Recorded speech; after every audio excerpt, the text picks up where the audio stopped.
you're hurting me! Adam Curry, John C. Dvorak. It's Sunday, June 16th, 2019. This is your award-winning Gitmo Nation Media Assassination episode 1147. This is No Agenda. Spelunking the echoed chambers of media and broadcasting live from the Titanic Hotel in Belfast, home to conspiracy theories since 1912. In the morning, everybody. I'm Adam Curry. And from northern Silicon Valley, where I'm still waiting in line at Target, I'm John C. Dvorak. It's Crackpot and Buzzkill in the morning. Boom shakalaka. Hey, John. Glitch. Oh, don't even start with that. Do you know how many people will email me and tweet me when something like that happens? You brought it on yourself. Oh, and I have the clip here. Trouble at Target today. Registers at stores worldwide were down due to a technical glitch. The glitch prevented cashiers from scanning merchandise, causing massive lines at its stores worldwide, frustrating shoppers. The company closed some stores rather than risk further aggravating people. Target says the outage lasted about 2 hours and blamed the problem on a, quote, internal technology issue. We were just shopping around, and there was an overhead page that said all the systems were down in Target, and nobody can buy anything, so they're gonna close the store. Target says the glitch was not a data breach and Double no guest glitch. information was compromised. It was a double glitch, not just one glitch at the beginning, but two glitches in the report. Completely unacceptable reporting. Well, just a second there, Professor. We fixed the glitch. Is so lame. AP, Associated Press, led off their reporting of this with a glitch. That's the first two words in their reporting. I'd like to know what actually happened. Target has had a lot of issues with their systems. Target's got a huge IT problem. And it doesn't make sense that the whole system would go down. It doesn't have like local backups or any way of doing anything And how unless about, it's all interconnected. I got a crazy idea. Does that make sense to you? Crazy idea. Could anyone pay with cash? Yeah. I don't think so. I don't think they were. Well, don't they have a little, you write it up or Nah, something? I don't think so. I don't think so. Using a pen, a pen and a piece of paper. No, I don't think so. Calculator. People have no for idea. The entire world, Target is closed just on a banker's holiday kind of thing. It is. People have, it's cute now, and it's still cute when you call it a glitch. And, oh, well, we didn't know what to do. We were just wandering around for 2 hours. We couldn't buy anything. Wait until something really good happens. And then people will be like, well, what does the word glitch mean? Maybe there's something more we should look at. Interesting Jeopardy episode the other day. The category for final today is word history, players. Here's your clue. This word for a bug or malfunction was popularized in the 1962 book Into Orbit by the Mercury astronauts. 30 seconds. Good luck. Oh, my goodness. What could it be? Let me think for a second. A bug. Mercury. I don't know. Let's go to the answer. Alec, please let me know. Jim, you're smiling. Why is that? You couldn't come up with anything, so what did you write down? What is FUBAR? Okay, it's going to cost you something. 4,200. That drops you down to 6,600. Let's go to the middle now. Adrian Griffin. She had 12,700. Her response was the correct one. What is a glitch? John Glenn came up with that word, and you almost double your score. Oh, wonderful. So John Glenn. Yes, he's to blame. Clip, by the way. He's to blame. I didn't realize that.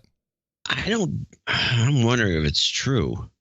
Oh, you questioned the Jeopardy? Yes, I do at this point. Oh, my goodness. I don't question the way they phrase that answer or question. You have to ask it as a whatever. Maybe fine, but I'm not sure that the genesis of the word glitch comes from somebody just making it up out of the blue. I don't know. I will dig into it. But regardless, when it comes to reporting to news, this is just not, in today's world, this is no longer acceptable as news reporting. You need to give, they could have at least said it was the point of sale system. They could have given us some information. It's just a glitch and then, whatever. And these glitches, they're going to ruin your life. Glitches. We've got too many glitches. Yeah. And this situation with Target and the whole worldwide, goes down. Yeah. Do we have any IT guys? I think we have a few dudes named Ben. Yeah, someone's got to know. That can maybe help us out here. Someone's got to have some ideas. Somebody in our audience knows what happened. Yes. And they should be telling us. They should be sharing that information with us. Well, I've had a lot of glitches in the past 48 hours. Mm-hmm. As we were about 2 hours from Belfast, 2 hours Northern Ireland, at a wedding destination, the Belle Isle Castle, where we were guests. And it was the castle that was having the wedding. Yes, the castle that was having the wedding. I thought you were moving into the castle. No, it was the castle that had the wedding. Oh. And we were supposed to be there for me to do the show today. And it would have been really cool. Yeah. And of course, I did some scouting ahead and made sure, I got multiple confirmations. The Wi-Fi is outstanding. And indeed, the Wi-Fi was outstanding. And the problem was the connection to the internet from the Wi-Fi. So this castle was just in like a no-go zone. So there's no wired internet. They literally had an antenna on the roof getting the Wi-Fi, their internet signal. Yeah. I think it might have been like some WiMAX type thing. You were misled. A little bit misled. If somebody says, is the Wi-Fi any good? Yeah, if the Wi-Fi, that doesn't, we're not talking about the signal strength of the actual Wi-Fi. We're talking about its connectivity to the internet, and that's the whole point. Well, but it is a misnomer because, as I'm troubleshooting this, then, Tina would look at her stuff and say, well, I got full signal here. And of course, the Wi-Fi was outstanding. They had a great Wi-Fi system with repeaters everywhere. You could walk all over the grounds. You had Wi-Fi. It would drop the connection to the internet. So we decided instead of staying the extra day, we got a crack of dawn and drove to Belfast and kind of just got the first hotel that I knew would, because it's a business center, business area. And it's the Titanic Hotel in Belfast, which is where the Titanic was built. Huh? Okay. And this is where the White Star shipping line, and also, of course, was it the Olympia? What was the ship that actually sank? The old switcheroo. Was it with the Olympia? The Olympia was the hospital ship. The carbon copy of the the carbon copy, the one that was supposed to sink or whatever it was. I forget. I forget the complete conspiracy theory. I've never heard this. Oh, you've never heard this? Oh no. Well, it's even better because this hotel is very modern, and there's an expo center, there's a whole business center.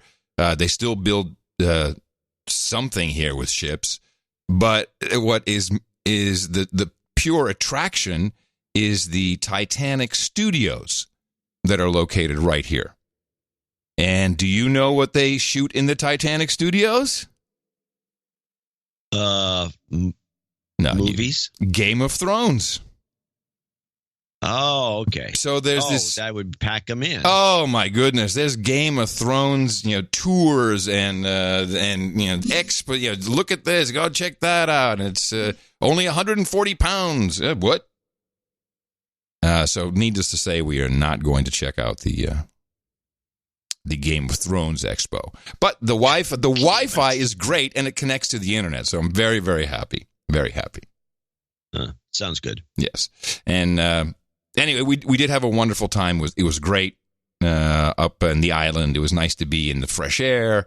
I do have to say a couple things about leaving London. Before we left, what was that? Monday? No, what day are we now? No, Friday. God, when we had the show Thursday? Yeah, Friday. Before we left, we did a little walk around. We had some time to walk towards it, past Hyde Park up to Buckingham Palace. And I was very excited to show Tina something that I recall seeing when I was 15 years old when I went to London for the first time with my dad. And that was Speaker's Corner. Okay. Speaker's Corner is empty. Yeah. There's no one there. No one speaks anymore on Speaker's Corner. For years. What? But it's legendary. Isn't there supposed to be this? So Speaker's Corner is the one. It's not even the soapbox that used to be there. No, now it's kind of a monument, and it explains that in 1100 something or other, they used to do public hangings there, which is just a small step from a public hanging to free speech. It's about the same. And this became the place where you could exercise free speech. And I think it's still the only place in the UK where you actually can exercise 100% free speech, because they don't have a constitution where this is protected, as far as I know. They have Magna Carta. No, but they don't. No, it's a known fact. It's not explicitly spelled out that the government cannot make any rules against the freedom of speech or freedom of the press, which is what we have in the United States. So, yeah, and the people just given up. They don't even go there anymore.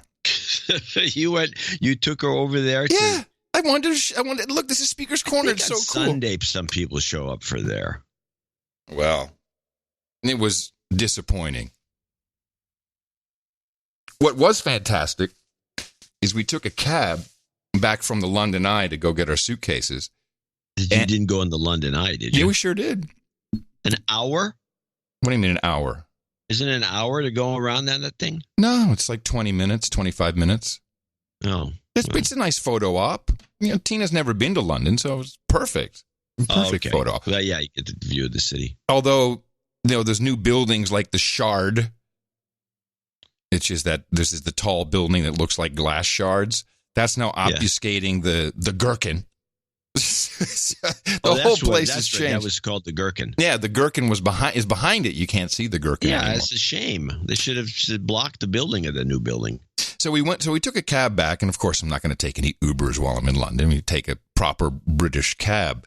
And if you've never been in a British cab, it's an interesting experience, because the cabbie sits up front. He's kind of isolated, but he has an intercom system, and there's lights everywhere. It says, when this red light is on, then the cabbie can hear you, and then he can speak back to you.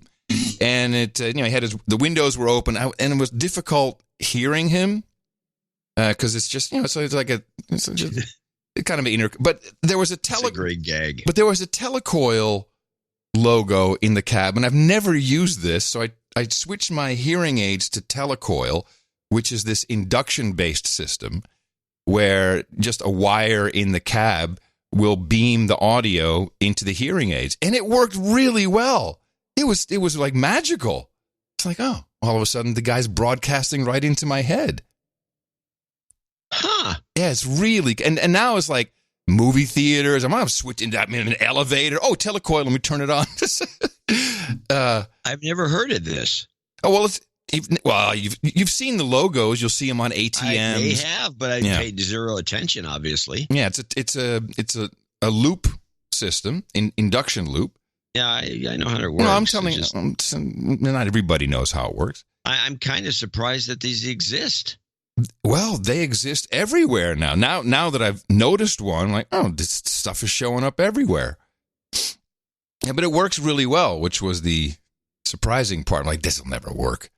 But yeah, sure enough. And then if you moved your head a little forward, then it would fade out. So you have to kind of be in the right spot. But it worked. It was nice. Which was a good feeling for what came next, which was the Gitmo Nation trip through EasyJet's bag drop and boarding system. Holy crap. It's gotten really bad. I shall explain. Now, EasyJet is I love EasyJet. I've always liked it. I've always liked their prices. I don't know if Stavros or the guy's name is, if the Greek guy, if he still owns it, runs it, whatever. But I've always liked their vibe. Kind of like Southwest, which I also like, although you can reserve your seats. But you can no longer check in at the airport. You have to check in online, which is, for me, was problem number one, because the way they ask you to do this is to download their app on your smartphone. No. I don't have an app, and I don't have a smartphone, so the next thing you can do is you can print it out and take it with you, which in a hotel involves, because hotels don't seem to have printers anymore, or business centers. You have to email it to the front desk. Yeah, I've noticed this too. Why is this? This is not a good development, in my opinion. I don't know why. I mean, maybe people have been abusing it, or they've been wrecking the gear, or I'm kind of baffled by it myself. And some hotels obviously still do. Not everybody's bailed out, but I think people a lot of them have like, oh, there's a computer over there, and then you go over there, it doesn't work. Right. I think that people don't have a requirement for printing anything anymore. Everything's digital. Just wait until the glitches start to happen, people. All right. This is good point. Paperless. I've noticed this. Before you know it, there'll be no toilet paper. People flashing their phones. They put the little boarding pass on their phone, and they go underneath the light. And it seems to work a lot, and then it doesn't work for some people. And I find it to be risky. Well, personally. Well, so here's the process. So had it printed out. And by the way, Tina has her iPhone with her, which she needs for work purposes, but she refuses to download any app from some outfit. To put the EasyJet app on your phone. The apps is where all the spying takes place. So I print out the boarding passes, and then we go to EasyJet. And EasyJet has a new system where you drop your bag, but you can't just drop your bag. Oh, no. You need to put your passport in first so it can scan your passport. Then you put the bags on. Then it says, look here, scans your face. So now we've made the connection between your passport, official document photo, and your face. So thank you very much. Now you're in the system. And then you go to the boarding gates. You go through security, which I have to say security was reasonably easy, or at least pleasant. They had to open up all my bags as usual because, hey, looks like that guy's got a vibrator in there. Let's embarrass him. And it's always the microphone. And then you go to your gate. There's no more gate check-in. There's no person. You go through another scanner where you scan your boarding card, your boarding pass, or my printed boarding pass in this case. And again, it has to identify that you're the one, and it takes another picture of you, another facial recognition shot, and then you just walk onto the plane. So now my face, connected to my passport is in the system. And no one asked me that. There's no disclaimer. There's no, hey, just so you know, here's what we're going to use, terms and conditions. None of that. Did you think of making a goofy face? Yeah, and you know what? First I had my glasses on, and then it wouldn't do anything. It just sat there. And the way the camera works, it's like on a pole, and it will automatically slide up to your eye height, and it flashes lights. Look here, slave, look here. And then it says, look again, keep looking. And nothing's happening, and someone apparently minding the process says, take off your glasses. You take your glasses off, and then it finally figured out who I was. No, if you can make all the stupid faces you want, but it won't connect you to what it has in its system, which is based on your passport photo. Well, this is a lousy system. I've gone through these systems, and if you're wearing glasses, it shouldn't make a difference. No, it does. It doesn't work at all. That's a cheap ass system they're using. So I looked this up, and this is from the UK gov.uk. This implementation. Let me see. Here's Gatwick Airport and EasyJet. This is from May, so this is a year ago. Launch biometric technology trial. And Gatwick Airport has launched an end-to-end biometrics trial where personal data collected at the airport's self-service bag drops will be recognized by new automated self-boarding gates. The technology aims to simplify and speed up the process for passengers and reduce the risk of human error. And again, there's no real... where's my general data protection rules? Where do I get to opt in? Where do I get to say I agree to this egregious process? Yeah, and so if this is now how they are going to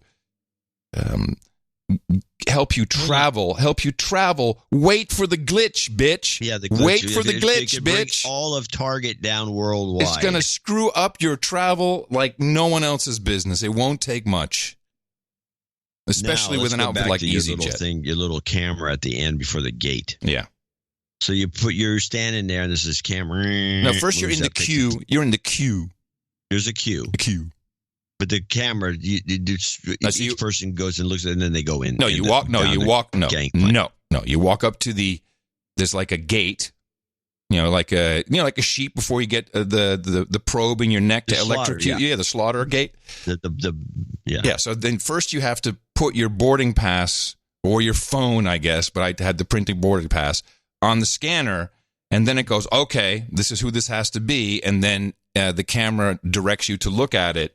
And then it makes the connection that you were the guy who dropped the bag off under this boarding pass, and you are the guy who dropped the bag off, who is this person on your passport. Which is... And then what? And then it opens, and then you can get on. Oh, there's something that opens? Oh, yeah. It's just like the So you just can't go barreling on? No, the tube where you get off the tube. This is another thing people may not know. If you travel by train in the United Kingdom, and you buy your ticket, don't discard the ticket after it's been checked on the train. And this is a mistake. This is a travel tip. People do this often. Because in most normal countries, like, okay, I'm done. I got it checked, and you forget about it. You cannot get out of the train station. There's turnstiles that will prohibit you from leaving unless you insert your ticket, which you just used for your trip. Then it will let you out. Yeah, it's like BART. Does BART have that? Oh, okay. Yeah, you have to have it. Yeah, you check in with the thing, and then you check out with the thing. Right, and I understand when people are checking in, checking out with a pass, like an easy rail pass that is touch to identify. This is a paper ticket. Yeah, it's the same with the original BART. Mm-hmm. A little paper thing, and go in. So the same type of slaughter gate is what you have to go to the airplane. It will not open until it's approved you. It just really irked me. It really pissed me off. Did not like this at all. Well, it's not going to get any better, so you're going to just get more and more irked. Yes. Well, I just find that, and I'm sure that, this is what the TSA is talking about, but it's the airline that's doing this. That's the part. This is a commercial company who now has all my biometrics, or certainly some biometrics. Yeah. But I don't like it. And nowhere do I see, don't worry, we'll take care of it. They could get hacked. They hack my face. Well, let's see. You could next step, of course, will be you have to put your palm down and then scan your hand. Mm-hmm. Oh yeah. Well, in addition to your face. Before we get to the actual and then they implant, could hack your face. Yeah, before we get to the chip implant, we have to do the palm. Yeah, that's the next step. They could hack your face, and there'd be some phony baloney out there that's somehow I think you could it seems to me there are a finite number of points that are checked on the face when they do the facial recognition software, and there's probably a way of gobbing somebody up with paint and pieces of clay and whatever to get the exact same number. Well, don't you think? No, don't you think it's possible? No. I think facial recognition is pretty advanced, and I think these guys have got it down. And I bet you could hack it. Yeah. Well, how long is it going to last, John? I'm giving that up. Here's my point. In the past week, we've heard about multiple airlines grounding their flights because their transponder systems were not working. They could not acquire a GPS signal. What had happened is aircraft outfitted with Collins ADS-B navigation and transponder equipment received an over-the-air update, which bricked their didn't brick it, but it broke their system. Update. Yeah, so that's just one example of a glitch, reported as such, a glitch that ruined people's air travel. Then you have Target.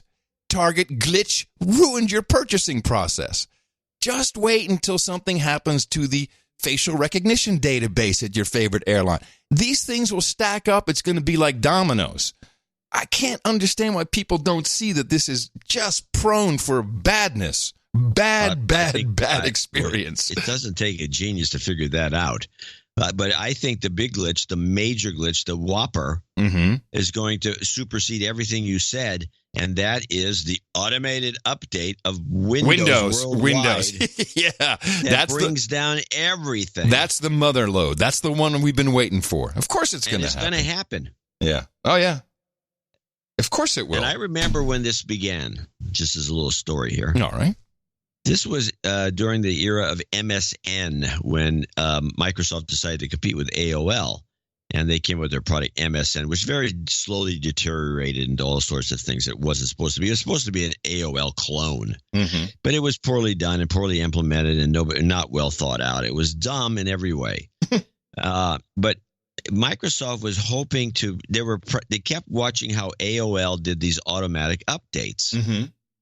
Because AOL would do that. They would just all of a sudden they just update, and you'd had no control over this. You couldn't stop it. You couldn't wait. You couldn't say I'll do it tomorrow. You couldn't do anything. Right. Oh yeah. Yeah, I remember that. Yeah, it would take hours sometimes, especially if you hadn't logged on in a while.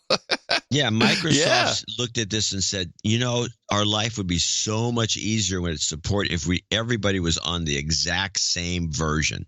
So if we could do what AOL does, and they were always jealous of AOL, and they've been trying to get to that point where they could do these giant, and they just thought it was a means to an end, to do these automatic updates. And they do them kind of now, but they kind of spread them out a little bit. And there used to be Patch Tuesday, which is now devolved into whatever the hell it is. I don't even know what they're doing, but they want to do this. So one of these days it's going to happen. They're going to they're going to have the be-all, end-all Microsoft patch, and it's going to bring every system down in the country. People, the world. The entire world will go down. Just along these lines, I happen to have two clips from Amazon. The first is with their chief technology officer, who I know, Werner Vogels, because he's a Dutch guy, and he's a really nice guy.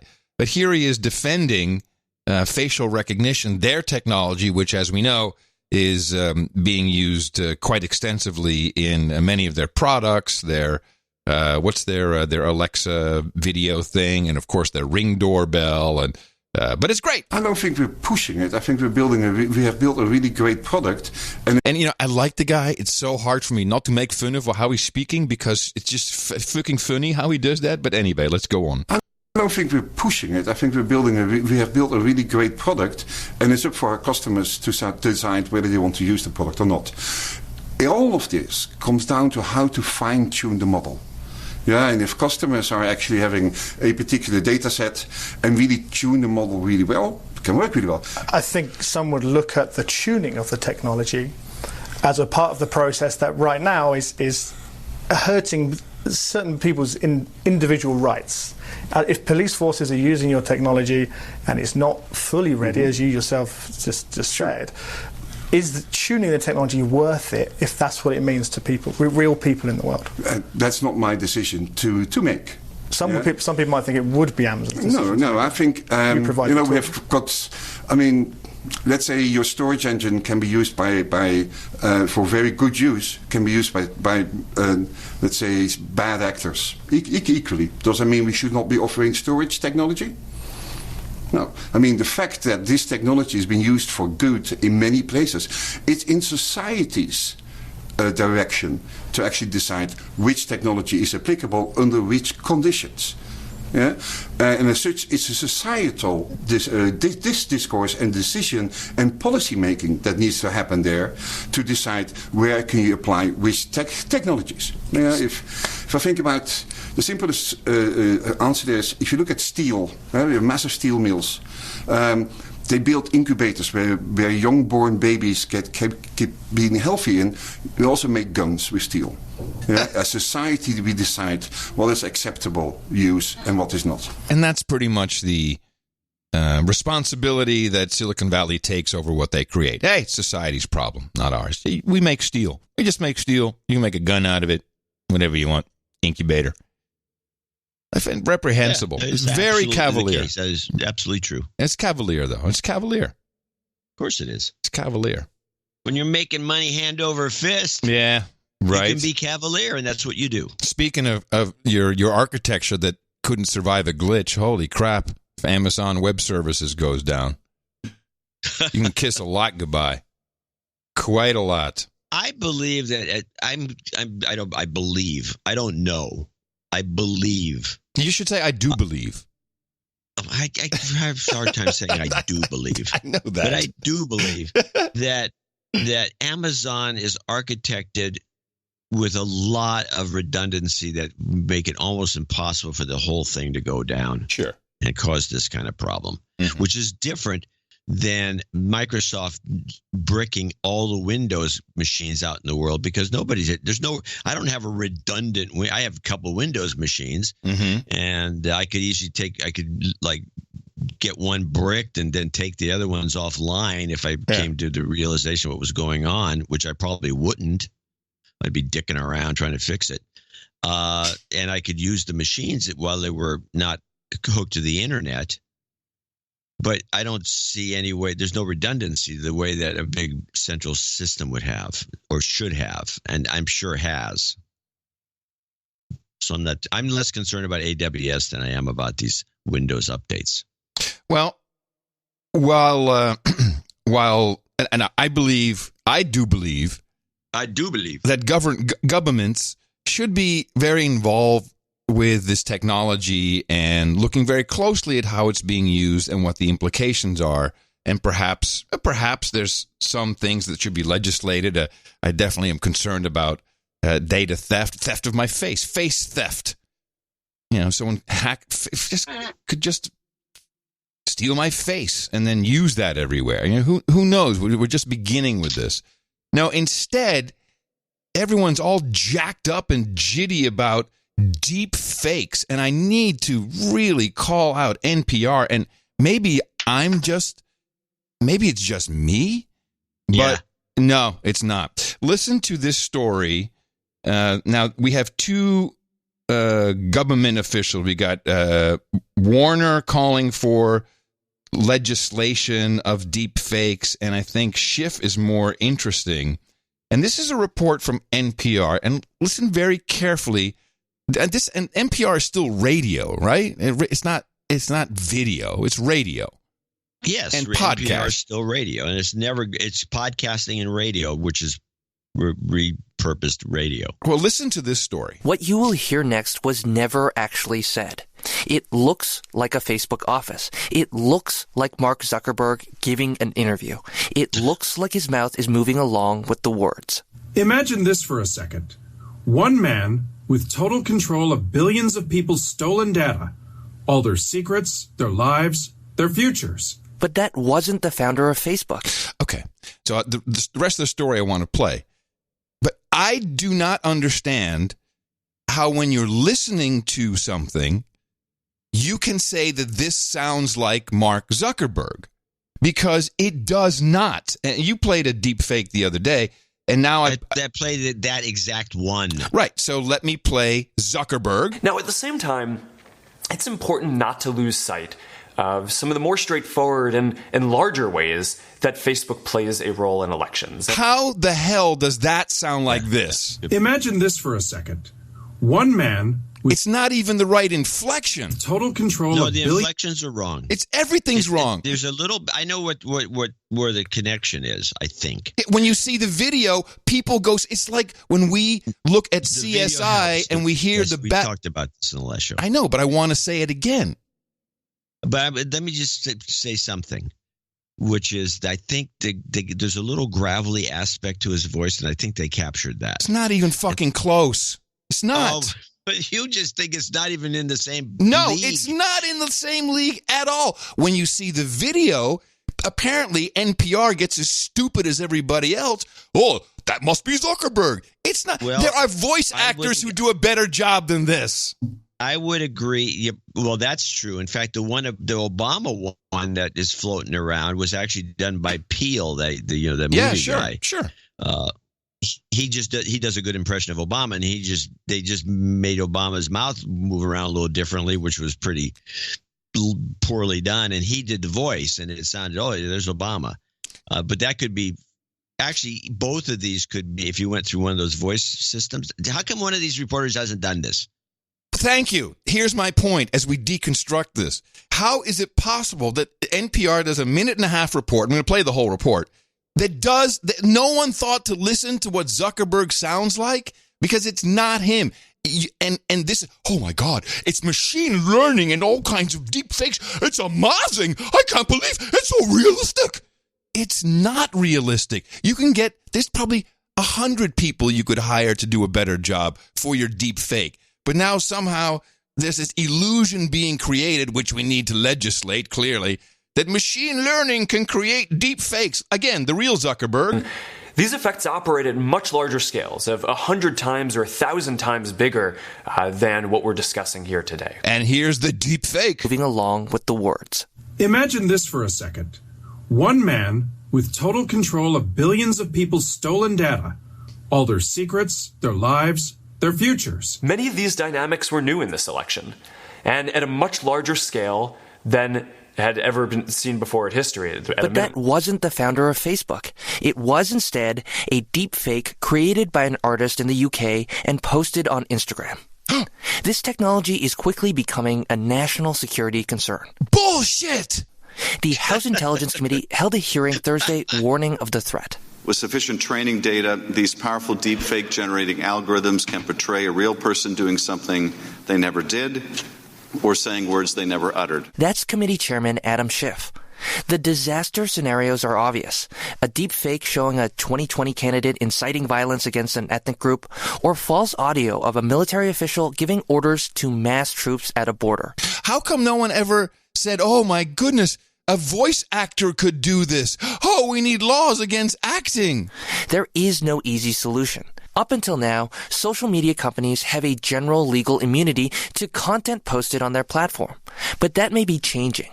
Listen to this question from Schiff. Is it time to do away with that immunity so that the platforms are required to maintain a certain standard of care? Any effort addressing the threat of deep fakes standard of care involves increasing What does that mean?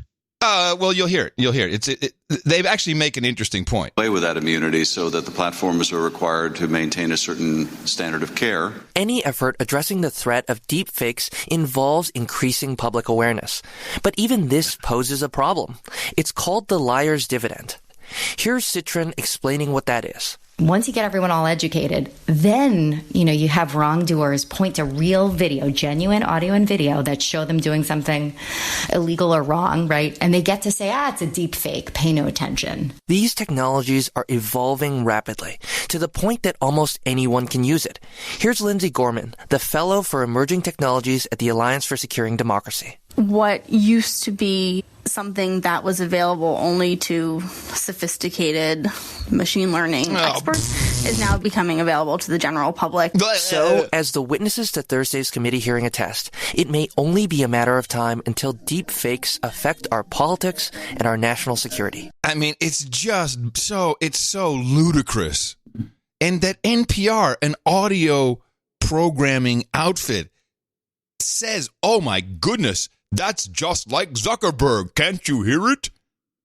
I mean, here's another. These guys, I don't understand if they're going to do a long report like this and look into this and especially if you're going to be panicky and hand wringing and sounding like an old woman, why you don't bring it. Aren't journalists, I'm asking you, I can answer this. Why aren't journalists doing what you're supposed to do, which is have, competing opinions? Here's the yes, the no, and the maybe. And bring out the guy who's a voicegram guy, or guy can run it through a machine and say, this is clearly not Zuckerberg's voice. Problem solved. We noticed that video had taken over people's brains many years ago. We don't do it anymore. I just grabbed a 20-second clip. We used to play clips called bad acting clips. We take, you, John, in particular, you take a clip from a television show, CSI as an example, and you just listen to the audio, and then you hear how bad the acting is. Why can't you just love her? She's so easy to love. You know nothing about my daughter. You hear me? Nothing. I know that she is good and strong and deserves all the love this world has to give. Can't you see that? Sounds so believable. I mean, that is totally... That's a great clip. That's Emmy award-winning shit right there, ladies and gentlemen. So people are losing the ability to hear. And anyway, Warner, he's senator, right? Senator Warner. Yeah, I believe so. He ties this deep fake thing into, we need to legislate, because this is about legislating. Now, they're only saying social media. I have no idea where you probably would want to think about legislating the technology, but okay, I guess social media, they want to take away the Section 203. They're doing it in a very stupid way. And this is, you'll hear it. Trump in 2016, he may have been a naive candidate then, but he welcomed Russia. If they got dirt on Clinton, lay it out. Well, you would have thought after 2.5 years in office, he would have learned that that's not appropriate behavior. That is, if this man has so little moral center that he doesn't understand taking help from a foreign government is wrong, then we need to put in place a law that would say if a foreign government tries to intervene in the election in a presidential campaign, the campaign has an affirmative obligation to report that to the FBI. There's been lots of concern voiced by a lot of my Republican partners that they know our election system's not safe in 2020. And I think the least we should do is put this law in place that would say, you got to report to the FBI if we've got foreign agents intervening. Secondly, let's pass an election security law to make sure there's a paper trail after every vote so people have belief in the integrity of their vote. And third, let's go ahead and put some guardrails around some of these social media companies so you cannot use deep fake technology or create fake personas the way the Russians did on Facebook in 2016. What? The Russians use deep fakes all of a sudden? Holy mackerel, talking about jumping to conclusions. What deep fakes did oh, wait a minute, stop. Ludicrous. So the reporter talking to him asked him immediately what were the deep fakes that the Russians did to get a response, right? No, they went straight to another topic on the show. No, of course not. It's just accepted. I would have asked him. What deep fakes were involved in the 2016 campaign specifically? And he would have, what would he say? Well, what is wrong with these reporters? This is great stuff. So this backs into this interview that President Trump did with George Stephanopoulos, where, and to me it was just one big troll. It was like, well, if I got some Oppo research on, I'm not going to call the FBI. I'm going to take a look at the Oppo research first. And everybody's freaking out. Oh, no. You have, if you get information from the Russians or from the British, I guess that's also a foreign government. The British, the Canadians. The Italians. You need to report that to the Mexico. FBI. Exactly like, the Democrats didn't do. So they're trying to back this into a law, and in fact it is Senate Bill 1247, the Duty to Report Act. And here is Pansy Explosi explaining. So that is part of our legislate, investigate, litigate. What did she say? Did you say Nancy Explosi? No, Pansy Explosi. Oh, Pansy Explosi. So that is part of our legislate, investigate, litigate. Legislate, investigate, litigate. What is she talking about? Well, here you come. Agenda. We're doing this, and at the same time, we are honoring our oath of office to protect and defend the Constitution. Yeah, you see, she's introducing a bill, or the concept of this bill that's now running through the Senate, and she's trying to say, this is our responsibility, is legislate, investigate, and what was the third one? Litigate. Litigate. That apparently is her job now. That is the job of everybody in Congress. The United States. Yesterday, the President gave us once again evidence that he does not know right from wrong. It's a very sad thing that he does not know right from wrong. I believe that he has been involved in a criminal cover-up. I've said that before, and our investigation is demonstrating that. The Mueller report shows. Now listen to the flub. Obstruction of justice in at least 10, perhaps 11 places. But for the president to be so cavalier, to disregard, to be indifferent to law and any sense of ethics about who we are as a country to say he would invite foreign intervention further. The intelligence community with great confidence has put forth that the Russians interfered in our election. That's an assault on our democracy. An assault on our democracy. This president says it's a hoax. He takes an oath to protect and defend the Constitution, but I guess it doesn't include him in terms of being to be held accountable to obey the law. So we have a package that we're putting forth in light of the Mueller report, a package of legislation, duty report. If someone comes to you mandating that campaigns report foreign offers of assistance. So she is now taking Oppo research, which is what the president discussed multiple times. She actually says the word Oppo, and then she turns it into something else. Of legislation, duty report. If someone comes to you mandating that campaigns report foreign offers of assistance. Oh, instead of offers. It shouldn't even. I mean, it's so self-evident as a matter of ethics, but we'll have to codify it. These people are so stupid. How does this even work with the Steele dossier? Well, this is why I think it's trolling, because this is exactly what happened. They took Oppo research. I'm sorry, offers from a foreign country, literally from a British spy, and there was involvement from Italy and Australia and Russia, and now they're going to create a law against it. I can actually, I'll tell you a little bit about the text of this. I don't know if this is going to pass or not. It's the Duty to Report Act, which they just pulled out of their butts. I want to mention something that, and unfortunately, we don't have we should play the entire clip, and I keep forgetting to get it.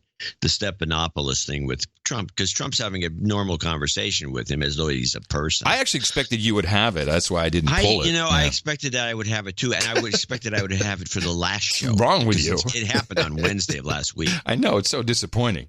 We're taking forever to get to this, but I do remember a couple of points in there, and Trump was shrugging his shoulders, and he says to Stephanopoulos with great honesty, I've never called the FBI. Right. And I was thinking about it. Have you ever called the FBI? No. To report something? No. What is their number? 1-800-CALL-FBI? 1-800-FBI. Yeah. I've never called the FBI to report something. I don't know who's ever called the FBI. It's just like they do their own thing. But then I'm reminded of Thomas Drake, the NSA whistleblower, who said, he says at the beginning of all his speeches, do not talk to the FBI ever. Exactly. Yeah, you can get in big trouble with stuff you say. Yeah, I mean, Flynn talked to the FBI, and look what happened to him. So here is this Senate Bill 1247. And they kind of try to make this Oppo research sound like it would be something that was given to you. Let me see. Here we have. In general, if a political committee or applicable individual receives an offer orally, in writing, or otherwise of a prohibited contribution, donation, expenditure, or disbursement, the committee or applicable individual shall within 24 hours of receiving the offer, report to the Federal Bureau of Investigation, to the extent known, the name, address, and nationality of the foreign national making the offer, the amount and type of contribution, donation, expenditure, or disbursement. In general, it should be unlawful to knowingly and willingly fail to comply with this subsection. Oh, this could be a nightmare if you think about somebody. It's impossible to do. Yeah. Well, think about somebody being spammed by fake offers. Oh, sure. From foreign governments. Just keep sending them in, and if they don't report them, you can bust them. And I like how they add in here the definition of applicable individual who has the duty to report means an agent of a political committee, a candidate, an individual who is an immediate family member of a candidate. Hello, Donald Jr. or any individual affiliated with a campaign of a candidate. An immediate family member, individual affiliated with the campaign. For this purposes, the term immediate family member means with respect to a candidate, parent, parent-in-law, spouse, adult child, sibling, and then it goes on and on and on. Well, this really invites entrapment. It's big time. So I don't know if this will pass. It probably won't. It's kind of dumb. There's already laws on the books. But it's just so funny to me that they're all outraged by this, and it is disappointing. Neither of us got this clip. It's about opposition research, and they're all outraged that the president said, "Nah, I'll take it." Everyone else does. Everyone does this. That's why it has a name, Oppo Research. Everybody knows this. I'll take it. Oh, he's above the law, breaking the law. Oh, they've gone berserk over this. It's unbelievable. Nuts. But it's like one of their things, they're looking for these. I don't know what they hope that these things hit the home run or something. I'm not sure. I have no idea, but is anyone running the country anymore? What are we doing? No one's running the country, which is, in my opinion, of course, a good thing. Let's take a look at catch up with the Trump campaign. I got nothing to say. That's a good thing, I guess. All right. It is a good thing. What are we catching up with? Let's do the Trump campaign outlines on CBS. Okie dokie. President Trump is getting ready to kick off his re-election campaign, but just days before Mr. Trump's announcement that he'll seek a second term, some opponents are trying to keep him from finishing this one, calling on Congress to launch impeachment proceedings. Nicole Killian is at the White House. President Trump spent part of his birthday weekend at the golf course, ready to take a campaign swing to Florida Tuesday to launch his re-election. He started making his case for 2020 on Twitter, writing, "The Trump economy is setting records and has a long way up to go. However, if anyone but me takes over in 2020, there will be a market crash, the likes of which has not been seen before." He added, "We are doing great in the polls, even better than in 2016, and will be packed at the Tuesday announcement rally." We've had over 100,000 RSVPs so far. They keep coming in every single day. What does that tell you about enthusiasm? I think it means the enthusiasm is pretty good out there.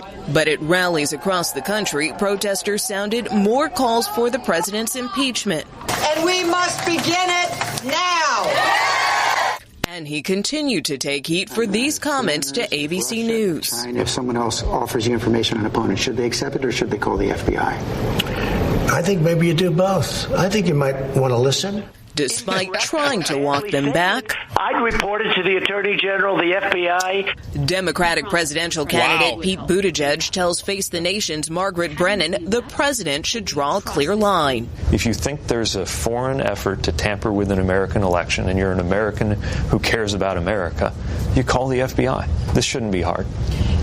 The president and his campaign team dispute some polls that show him trailing key Democrats like frontrunner Joe Biden. A Trump advisor tells CBS News expect the president to unleash more attacks against the former vice president as he jumps into full campaign mode. Rena?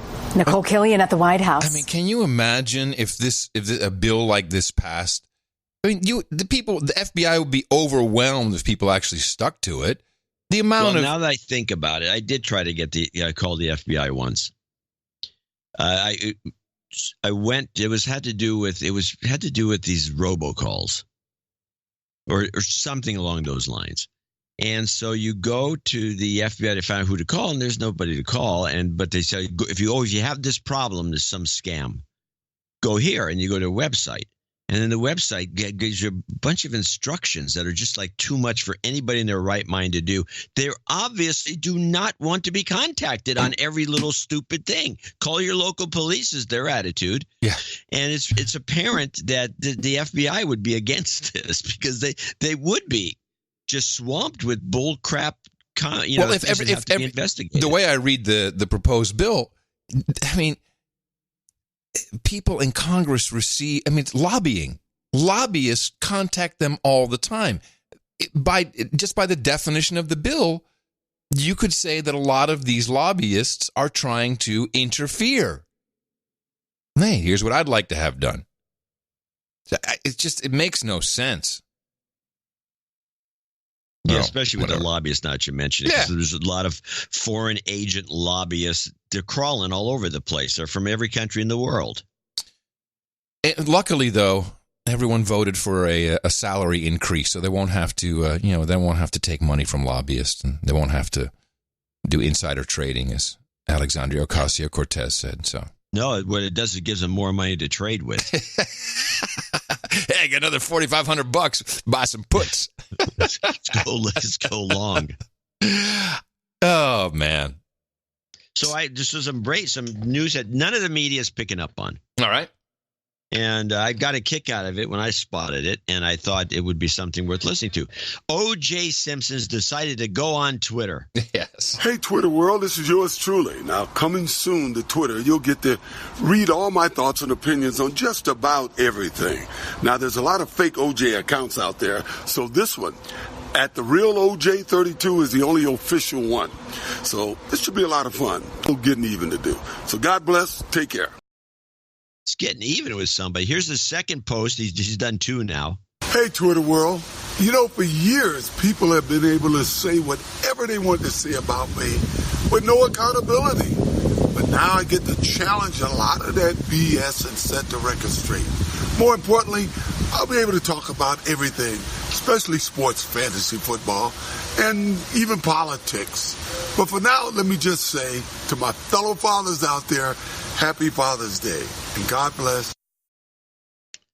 So this is a new low for Twitter. And where's his blue check mark? Oh, he doesn't have a check mark? No. We need to start a campaign. Get OJ a check mark. So he puts up these 2 posts, and he's already up to 325,000. Verify OJ. Hashtag verify OJ. He'll be over 1 million shortly to do these half-drunken kind of rants or whatever. He's going to get back at some people. Is he a boozer? Is he a drinker? It's going to be great. Is he a drinker? I don't know, but he's getting old. It could be just old age. But whatever the case, this is going to be great, and I think it marks a new low for Twitter. Can I just give? And the media has refused to cover the story. Can I offer some advice to some colleagues out there? I would like to offer advice to Spotify and Pandora, Gimlet. This is the guy you want to do a podcast with. This is the podcast you want on your network. You want the OJ cast. That is money in the bank, people. I agree. As sick as it is, yeah, it's exactly true. Shoot, maybe we should just produce it. Just. Well, we can get a hold of him. You can be sure he's got a bunch of scammers. DM him. DM at the real OJ32. Go on, John. You're the sports guy. Everybody knows. He knows you. The juice. Yes, the juice is loose. The juice pot. The juice cast. Juice cast. I'm seeing it. I'm seeing some great ads. I can think of good ads. Some great products. Definitely a lot of publicity. Ginsu knife set. All kinds of hate. A lot of hate. We can do Ginsu knife sets on the. Have that as an ad. Why don't you call it the Murder Cast? By the way, I'm a little disappointed you've not talked about the biggest sports story of the decade. Curry lets it fly.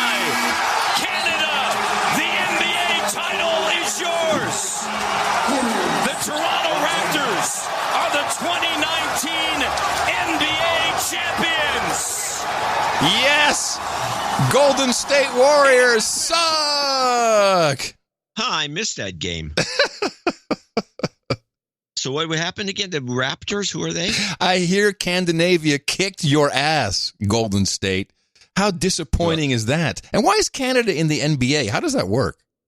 This came up at the table the other day, and people don't realize that basketball was invented in Canada. Oh. And to follow that up, the first NBA game in history was first played in Toronto.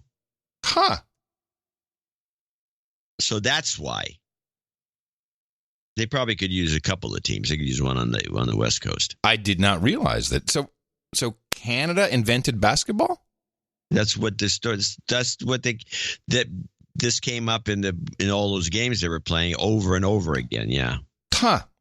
All right. Well, I thought it was invented by John Naisbitt, as I recall, but Naismith, not Naisbitt. Naismith. Oh, you know more than I do. No, I'm reading the troll room. Sort of biscuit, I believe. I have the troll room open. That's how I. No, how could you? Biscuit. How you could for a second think I knew more about sports than you? That just isn't logical. You surprised me. That's why. Anyway, back to you could be a closet sports junkie for all I know. Back to. I think the glove cast maybe is a better name for the OJ. Oh, the glove cast. We are so sick. Yes, podcasts, ladies and gentlemen, they're taking over the world. Witness the BBC. Back in the real world, it was announced today that this show is being replaced in the autumn by a podcast. No. Podcast. I mean, is there no limit to the depths of depravity to which BBC schedulers are prepared to sink? What is a podcast anyway? I mean, what is a podcast? If God had meant pods to be cast, he wouldn't have invented the wireless. The good news is, it's free. That's one of my favorite clips of the week. Depths of depravity. And I got an ISO. A podcast. I just love this just how he's so denigrating this guy. That's what's it, Andrew Neil, whatever his name is, Andy Neil. Some old fart. just that beginning again. Back in the real world, it was announced today that this show is being replaced in the autumn by a podcast. A podcast. I mean, is there no limit to the depths of depravity to which BBC schedulers are prepared to sink? I think that's... It makes me so proud. I'm very, very proud of that. I would give you a clip of the day, but I'm not going to. And with that, I would like to thank you for your courage and say in the morning to you, the man who put the C in Canadian basketball, John C. Dvorak. Well, in the morning to you, Mr. Adam Curry. Also in the morning to all the ships at sea and the boots on the ground and the subs in the water and all the dames and all the knights out there. And in the morning to our trolls. We got a lot of them. The trolls are in the troll room. You can find them at noagendastream.com, where you can also listen live to the program. And there's many programs. It's 24/7, so there's always someone in there listening, commenting, trolling. And we're not bashful about it. It's trolls. So go in there, show your best trollage. NoAgendaStream.com. And we also like to say in the morning to CSB. I think CSB has changed his name on the art generator. I don't know you could do that. Yeah, you can apparently. And he's what is his name then? Wait, let me guess. It's Charlie Sierra Smith Bravo Bingham. Well, it turns out it's the name CSB has now been hijacked by some dude named Comic Strip Blogger. Oh no! And who's very mad at you because you apparently have blocked him on Twitter. So. That's because he was not that I don't like the guy. Yeah, you blocked him though. That's not a real likable thing to do. Well, he was I was getting too much material from him that wasn't valid. Stop with all the great material is what you're saying. That's what a block means to you. It's just too much good material. Please, yeah, I have to slow you down. What it is. I'm not there to. I'm just there to. I don't know why I'm there. I don't even know why I go on Twitter. I should get off of it.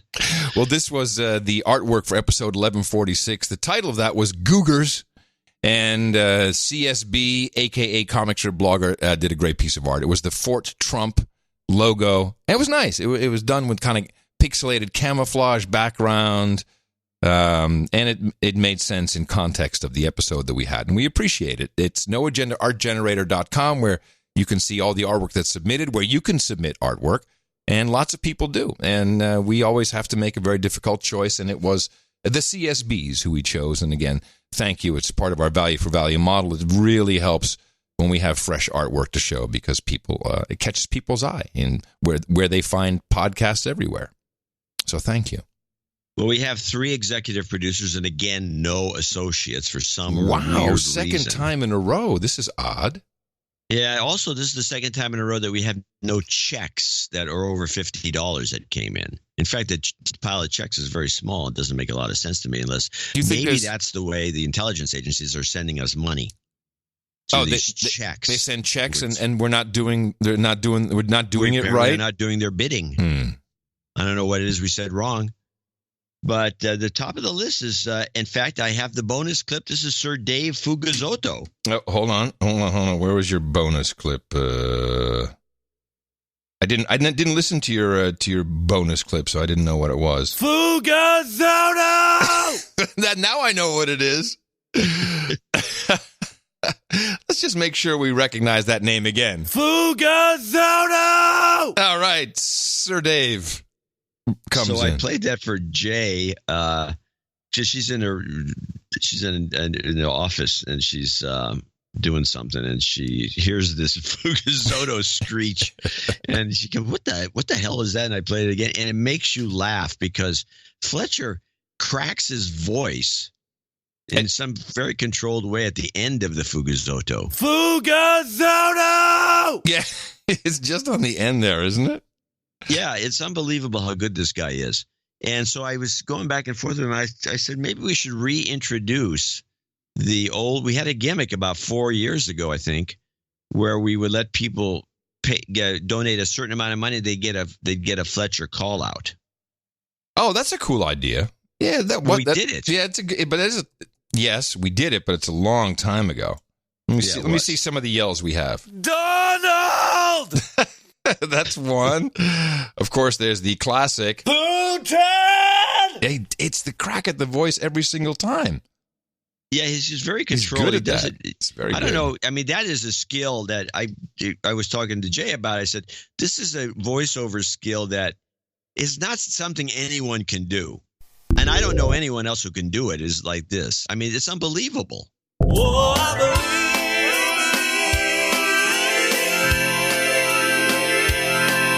in science. No, that wasn't as good one. It's funnier when it's just him, when it's no music. Screaming, yeah. No, that's not. Yeah, I don't know if I have any other Anyway, ones. so oh yeah. Yes, this is the one. Ladies and gentlemen, it is time to rubalize! that's a good one. All right, so there's a promotion you're working on. Very good. Happy to and hear I'm that. thinking until we get to the promotion, anyone who donates, Sir Dave did $999.99. Anyone who does a grand or more will get a call out for him. Oh wow! In the meantime, but the promotion will be the original promotion. I went back and forth with Fletcher, John, with about this, and he reminded me that it was an old pie donation, 314-15, that we did it for, and we did it for about 2 or 3 months. But I was thinking of just doing it for about a month. But if anybody wants to do $1,000 at any time, well, I think he'd be more amenable to throw out your last name, and then you can put it on your phone or whatever you want to do. That was the original idea. Oh, but anyway, so let me get to the donations. Sir Dave at $999.99. This donation 3 times 333 is a recognition and thanks for all the karmic goodness requested during show 1111, the Super Uber Mega Karma episode. Oh, yeah. Named Melody is well on her way to success as a grad student. Lady Isabel enjoyed great success in the last Irish dance competition out in Portland. Yes. I'm retired from the Army as of the 30th of the month and have landed a job, and our house just sold. Not saying that requesting karma back then had anything to do with all of it, but hey, it certainly didn't hurt. All you freeloaders out there, and you know who you are, should try donating sometime and getting some of your own. It's a super, uber, mega amazing. Or as he puts it, amazing. Balancing all that, however, Brad, my buddy with the brain cancer, went into the hospice a couple of days ago, and we, brothers in arms, are watching and waiting mode. Kind of a bummer. Some cancer karma would be appreciated. Let me do that right here, right now. Let me do it now. You've got karma. Got to separate that out. I'm kind of lost track for a while, but I recently went back and updated my accounting, and apparently I've leveled up to Viscount. I request a peerage upgrade during today's show and would like to expand my territory to include America's heartland and Saudi Arabia. Also, an episode or two ago, the question arose as to whether or not count is a level, whether or not count, that was last show, is a level in the No Agenda peerage system. According to Dvorak/org peerage and the Book of Knowledge page on Italian nobility, count is synonymous with earl. No. Oh, not viscount. Okay. We don't use count, and we don't use the Italian nobility. We use the British. Yes. Finally, according to the update from the UAE's last episode, Riyadh is also hot. As I type this, it's 130. Oh, he's there. Wow. It's 113 degrees, but without the humidity that our UAE producer is likely enjoying. And there's a headline from today's Arab News: Filipina players dominate at women's bowling championship in Jeddah. Congrats, ladies. Way to go. Do they have cute outfits is the question. Keep up the great work, and thank you for your courage. Thank you for your courage, Sir Dave.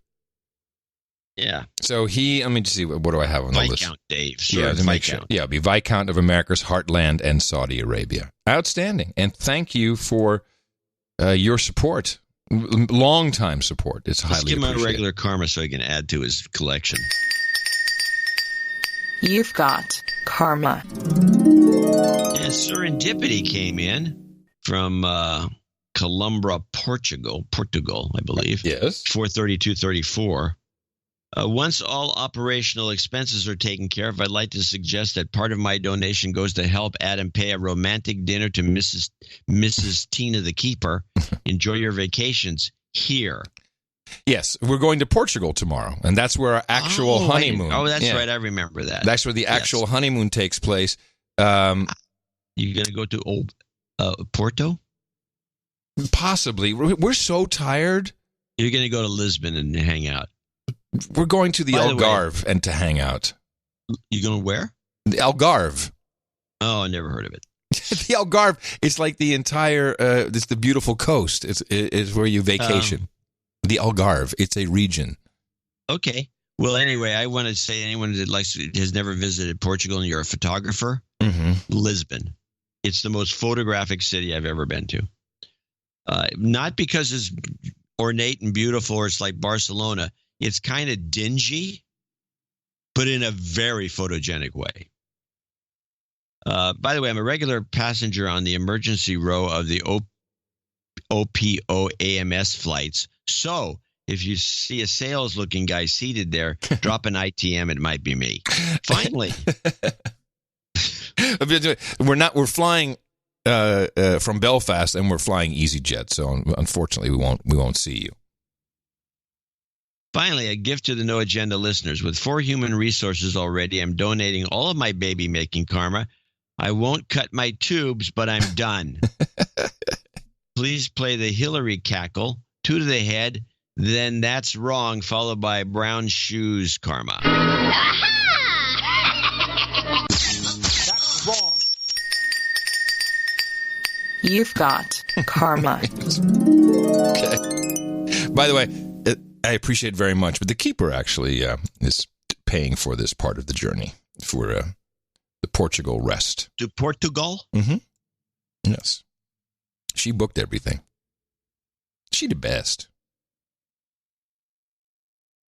Well, a couple of things I should mention, because I think Portugal is fantastic, but it has some of the lowest priced wines, high quality wines, locally made. Dry and sweet, but the dry wines are outstanding, and the whites are terrific.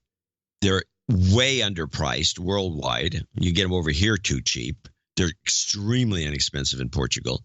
And they also do the same thing with their olive oil. So olive oils are way underpriced. So if you can find a good one, you can get it for next to nothing. You can throw it in the check-in luggage and bring it back. I'm sure that in 11 years we've discussed it, but I was very famous for a little while in Portugal when it was still a third world country. Yeah, you talked about this because when I've never been to Portugal pre-EU, so I never got to see the dirt roads that are now giant freeways. Yeah, it was. This was 1982 or 83, and there was an international consortium called Europa Television. And Europa Television was all the public broadcasters from the EU. I think maybe it was even a precursor to Euro, like the EU Eurovision coming together. And so people were doing news and sports, and we provided a half hour of music videos every single day.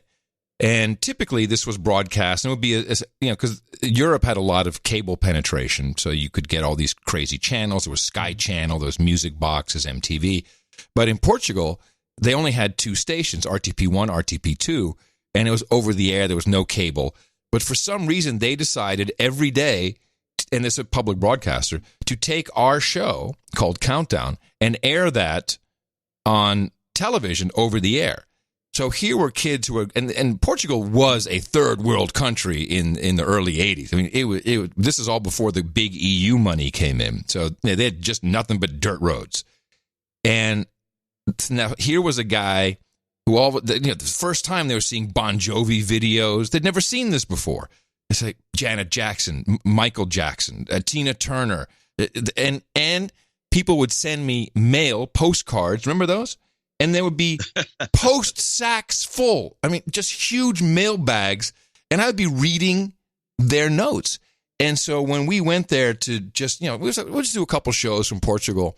We were at the airport, and we had to import all of our camera gear. Back in the day, it was a lot bigger, and you had to have a carnet, C-A-R-N-E-T, a carnet, which it's like a travel document for your gear, so that when you enter the country and you leave again, you didn't sell off some $100,000 piece of equipment that they didn't know about.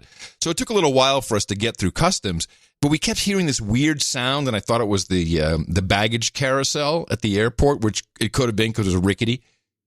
But it turned out when we finally had the carnet set and we were going through customs, the doors opened. There were 5,000 kids standing there waiting for Adam Curiel, Adam Curiel, Adam Curiel. And I'd made jokes on the show like, "Oh, we're going to Portugal. Yeah, all right, girls, make sure you show up at my hotel with the Lamborghini." Dude, I still have paper clippings front page where girls showed up with their dad's Lamborghini to give to me. It was outrageous. And just one of the trippiest things I've ever witnessed. And now no one knows who I am. It's done. I'm nothing. Fame is fleeting. So I'm gonna see if we can find any old people while we're there. Like, hey man, remember me, baby? Let me show you a picture of what I used to look like. Yeah, you should do that. You'll get a badge or a button. Maybe I'll get something. A big giant button, like the podcasting button. We have a big giant button with your old face on it. Said, "This used to be me." Hi, I used to be famous. Surely you remember me. Famous. All right. Well, maybe someone will recognize you. It happens. Yeah, maybe not. We'll find out. Maybe not. Well, I do recall someone gave me a port wine from my birth year, 1964. And I saved that, and when I turned, I think 40, I opened it. God, that was some dreck. It completely gone bad. It was horrible. No, 64 is not a good year. Now, if they were smart and given you a 63, which is still good to this day, and just kind of X'd out the 3 and written down a 4. No, none of that. You would have had a bottle of killer port. And I remember at a certain point, we had all these autograph sessions, and he was like, and we had this promoter. We were like, Alessandro Basht was his name.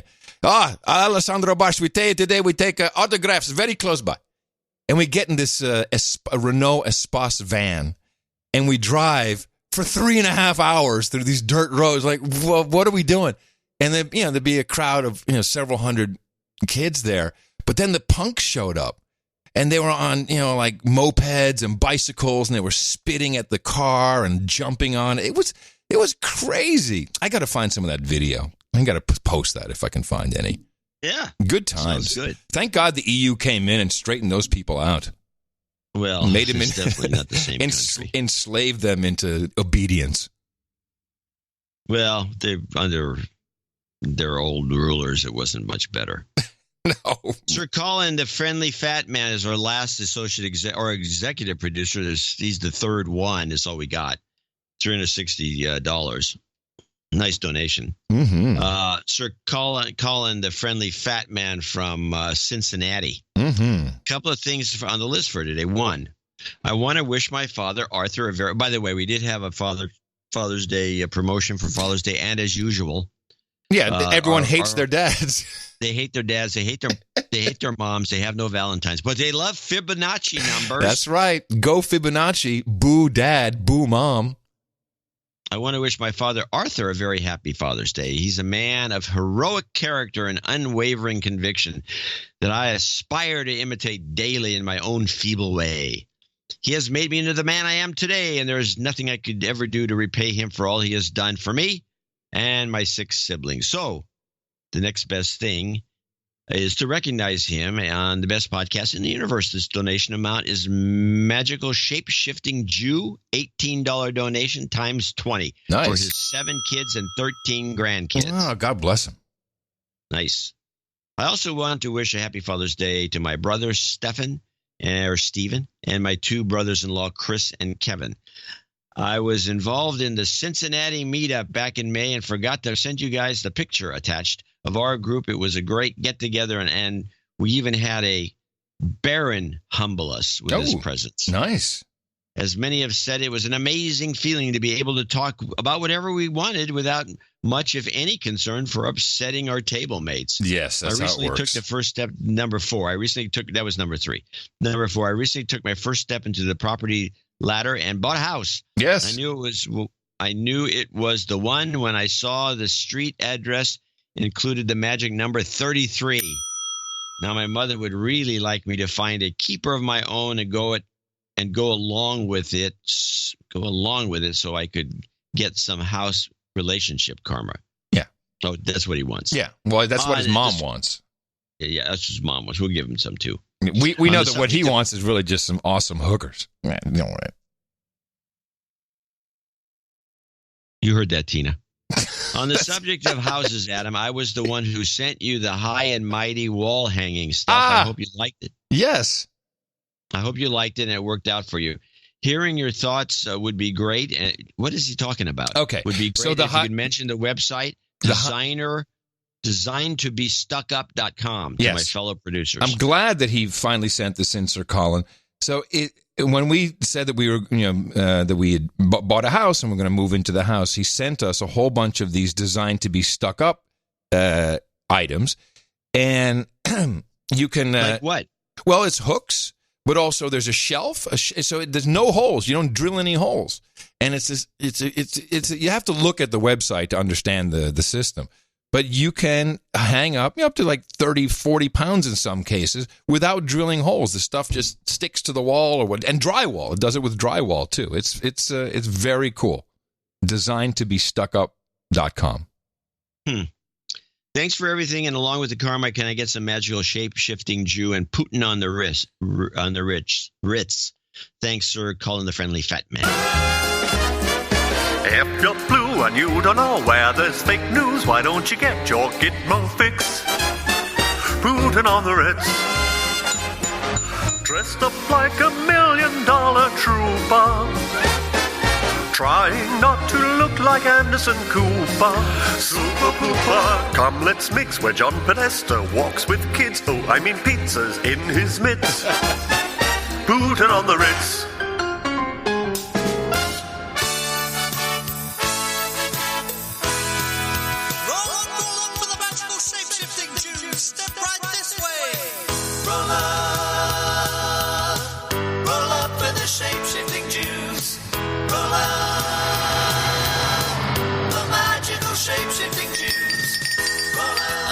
You've got karma. All right. Well, we want to thank these 3 folks for becoming the executive producers for show 1147. Yeah, and once again, no associate executive producers, which is very odd. Very odd. We don't see that often. He did mention the Cincinnati meetup. Let me see. Dave, it was No Agenda Torrent Dave back in the day. At the London meetup, he did do a $50 cash on the spot donation. He neglected to add a note. He just wanted to be de-douched. You've been de-douched. And I have a report from the Copenhagen meetup, which was just the other day. This is from Eric, who organized. Greetings from Copenhagen, where we just finished our first successful meetup. 6 producers, including 2 knights, who came out of hiding to speak freely. And nurse hangovers, the Dane hangover, apparently, and discuss the future of Scandinavia from a no-agenda perspective. It was a huge success, and plans are already in the works to make it a regular thing. Adam, I hope when you are finally done with honeymoons, you are able to join us next time. I'd love to go to Copenhagen. I would, too. I'll go. In honor of the Copenhagen Knights and our lengthy discussion of the number 33 and how much Adam really knows about its origin, I've made a donation 6666. We'll be thanking him later on, of course, as this is my first donation. Please de-douche me and kindly call out Pablo Ponting as a massive douchebag. Thanks to you and John for your hard work. Hope you are proud that it brings 6 strangers together halfway across the world. Yes, I think we are extremely proud of this. John? I'm actually stunned by it. I'm although I'm not surprised. And I'm specifically not surprised about the fact that people all get along, because the nature of the show is it does have a mindset that if people subscribe to it, they will be happier. They won't have an inflamed amygdala, yes. And they will get along with each other. Yes. And they always do. And I've never, yet to see anybody say otherwise. You wouldn't come to the thing if you weren't a normal person. And the fact that they're doing that they're already planning the next one means good news. Good news there. Yeah. Here's your de-douche. You've been de-douched. And I'll throw in a karma for you. There we go. You've got karma. So thank you. Thank you to our executive producers of episode 1147. You certainly picked up some slack, which is highly appreciated. For those of you who are interested in our value for value proposition, all you have to do is think about what the show was worth to you, what kind of value it provided, this episode, more than one episode, how many you've been listening to, and just send that to us. And you can do that very simply at Dvorak.org/NA. That's right. I'll be doing another show from the honeymoon on Thursday. Make sure you're there. Our formula is this. We go out, we hit people in the mouth.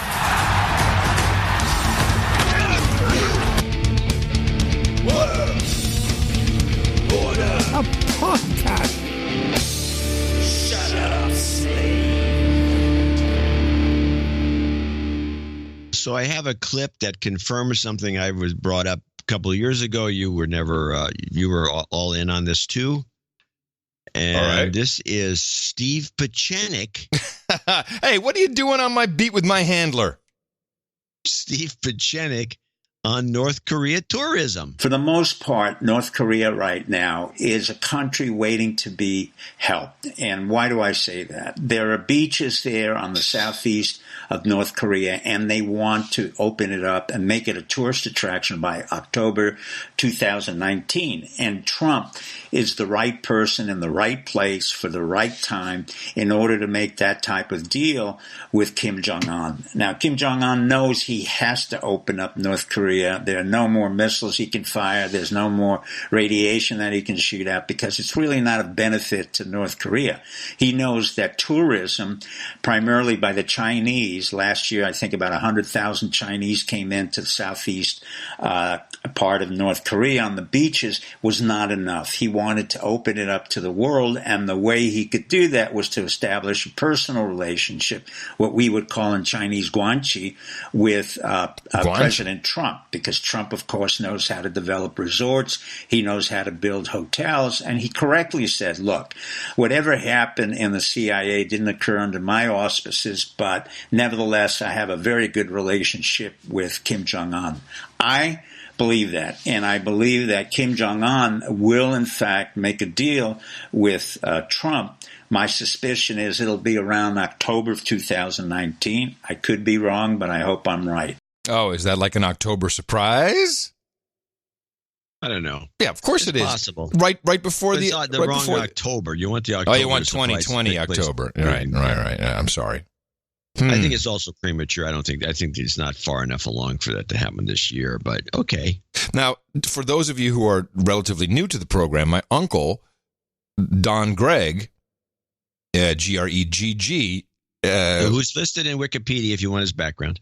Yes, he's on the wikis as high-ranking. He's up in his late 80s now. I don't think he's actually stopped all work, but he was ambassador to South Korea after the Iran-Contra affair, where I believe he didn't protect his boss properly, so off he was to South Korea.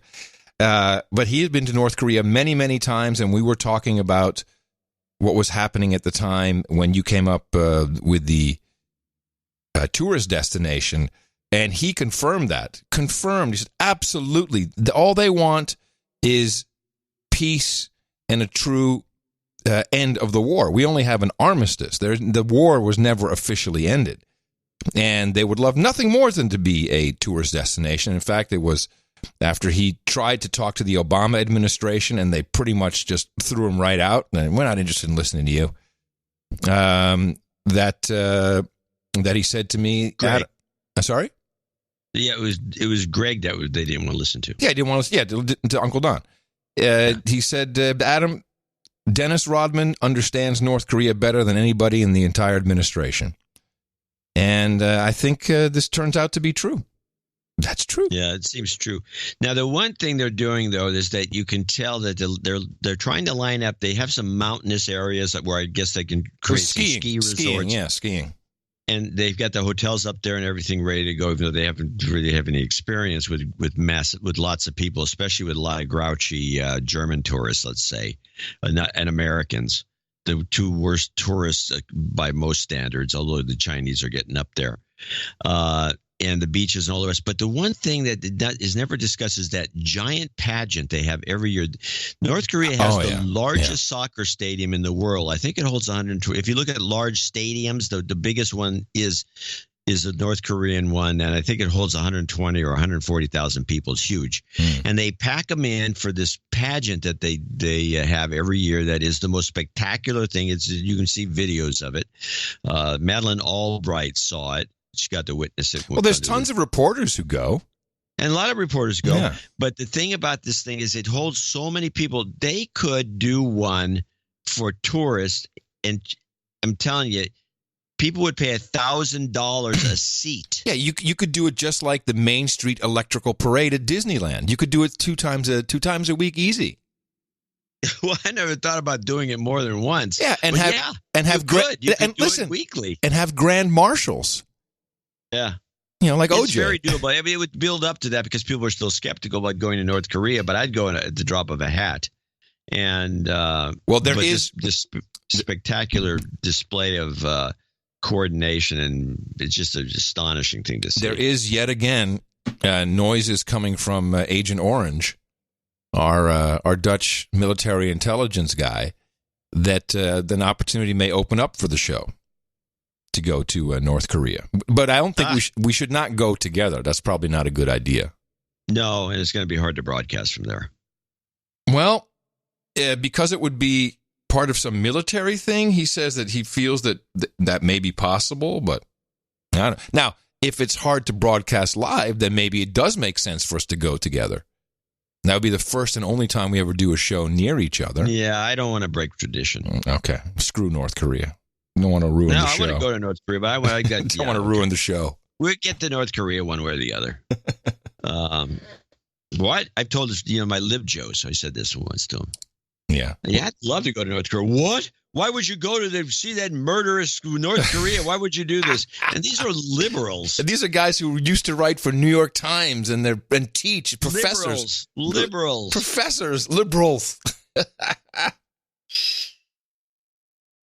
So that's that. Yeah. So I've been watching the action on the tanker attack. Yeah, I got a couple clips on this. Well, I have a couple of clips too, and then I have a clip that actually makes sense. Okay. Most of the clips are just hysterical, not interesting. Why? I don't know what we should do here. I have a BBC backgrounder since I'm over here. I thought it might be interesting to get there. Use the BBC, then I'll play mine. Then I have the kicker clip is is the from RT, which has a different perspective. So once again, we have to go outside of United States broadcasting to get anything of any use. Pretty much. All right, here's the BBC. Well, the Iranians are saying it wasn't us, but the Americans are saying, yes, it was. They're blaming Iran for a suspected attack on 2 oil tankers in the Gulf of Oman. One is reported to have been hit by a torpedo. We know that crew had to be rescued from both. And we have this video that's been released by the Iranian Navy, which shows the Norwegian ship, the Front Altair.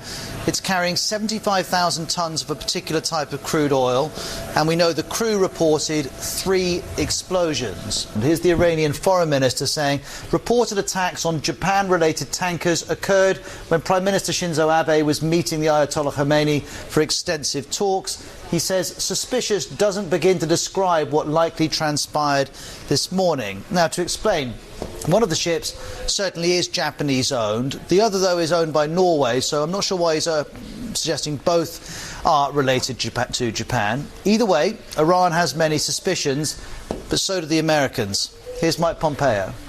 It is the assessment of the United States government that the Islamic Republic of Iran is responsible for the attacks that occurred in the Gulf of Oman today.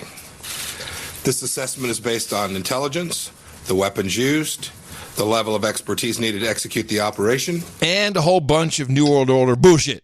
Recent similar Iranian attacks on shipping, and the fact that no proxy group operating in the area has the resources and proficiency to act with such a high degree of sophistication.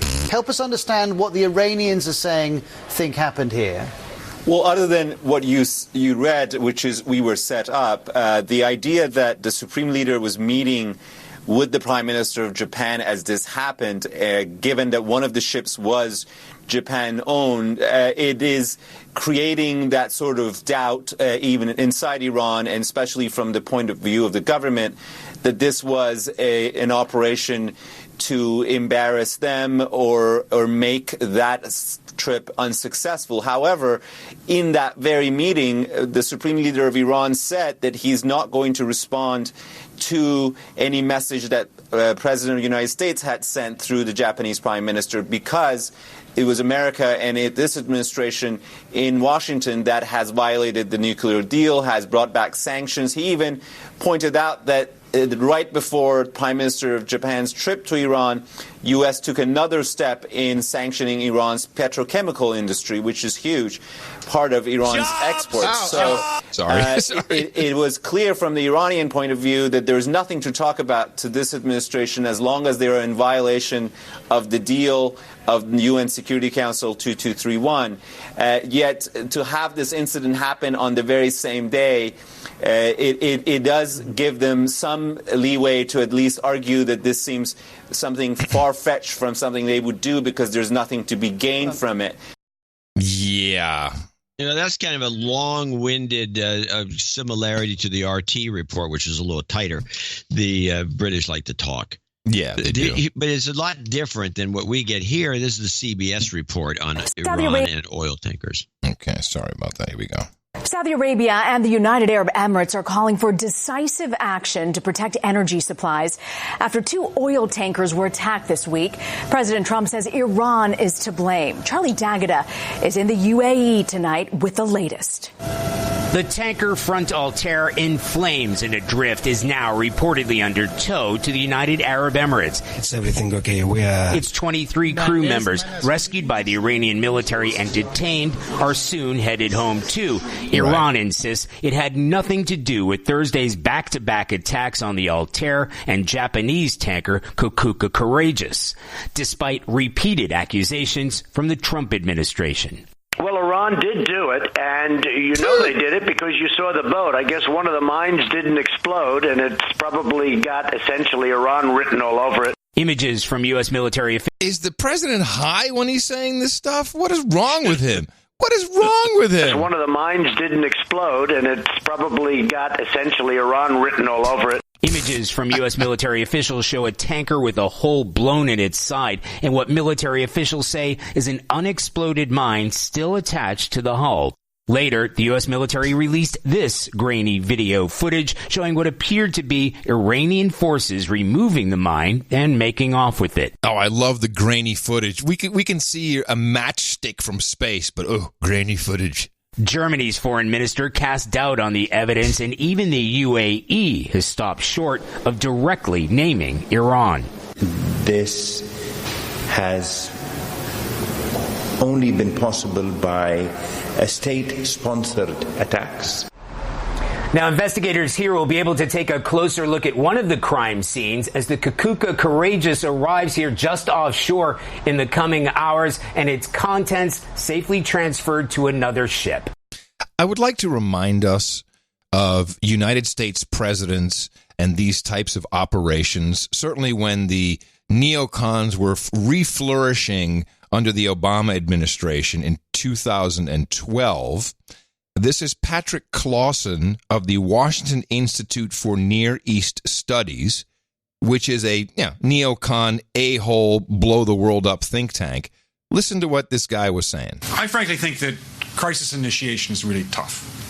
And it's very hard for me to see how the United States president can get us to war with Iran. Which leads me to conclude that if, in fact, compromise is not coming, that the traditional way of America gets to war is what would be best for U.S. interests. Some people might think that Mr. Roosevelt wanted to get us into World War II, as David mentioned. You may recall we had to wait for Pearl Harbor. Some people might think Mr. Wilson wanted to get us into World War I. You may recall he had to wait for the Lusitania episode. Some people might think that Mr. Johnson wanted to send troops to Vietnam. You may recall we had to wait for the Gulf of Tonkin episode. We didn't go to war with Spain until the until the Maine exploded. And may I point out that Mr. Lincoln did not feel he could call out the Federal Army until Fort Sumter was attacked, which is why he ordered the commander at Fort Sumter to do exactly that thing which the South Carolinians had said would cause an attack. So if, in fact, the Iranians aren't going to compromise, it would be best if somebody else started the war. One can combine other means of pressure with sanctions. I mentioned that explosion on August 17th. We could step up the pressure. I mean, look, people, Iranian submarines periodically go down. Someday one of them might not come up. Who would know why? We can do a variety of things if we wish to increase the pressure. I'm not advocating that, but I'm just suggesting that this is not a either-or proposition. It's just sanctions has to succeed or other things. We are in the game of using covert means against the Iranians. We could get nastier at that. So the two things I thought interesting about this clip from 2012 is, one, the mention of Iranian submarines that could go down and not come up. And notice how he just skipped over 9/11. Every false flag known to man, even some that are disputed in the lexicon, there's that 9/11 thing. Let's not talk about that. Just skip over that. But that's the thinking. That is recent. It took 25 years before the Gulf of Tonkin thing, even though everyone knew it was a fake, got into the news media. The news media, they dropped the ball for 25 years. Yeah. Maybe longer. Well, we only have a couple more than until 9/11 can be uncovered for real. Well, it's got a lot more to go. So let's hear what RT has to say, which is, again, very similar to the BBC report with a little more, a little, even though it's a discussion, it's a little, gets to the point a little better. About what happened, we have not only the government sources, but the media rushing to pin the tail on the designated culprit under circumstances that seem awfully convenient, don't they? I mean, here, how many people have been saying that the rush to war toward Iran seems to be abating somewhat? We've got Abe going to Tehran. Maybe he's got a message from Trump. Maybe there's a first step to working things out, and then, bam, something happens. It's awfully convenient, and you say to yourself, all right, is it too convenient? So it's important to point out, by the way, that Iran was in the midst of high-level and friendly meetings with the Japanese prime minister in and around the time the tanker attacks took place. What's, I guess, most important here is that the tanker was a Japanese vessel. And Iran officials asked, what sense would it make for us to attack a Japanese vessel while we're meeting in a friendly confines with Japanese officials? Meanwhile, one other note, and this is important. The attack has sent the price of oil across the globe way, way up, and the trend has continued. I have a clip that follows this perfectly from the CIA broadcast systems, CBS. Our old buddy Mike Morrell was asked to comment.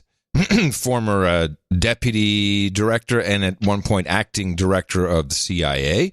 How much risk is there of this becoming a military conflict? Margaret, I don't think the United States will respond militarily here because we were not attacked directly. And I think that would be a predicate for the president to respond militarily. But I think the risk of conflict is growing, and I think it's growing dangerously.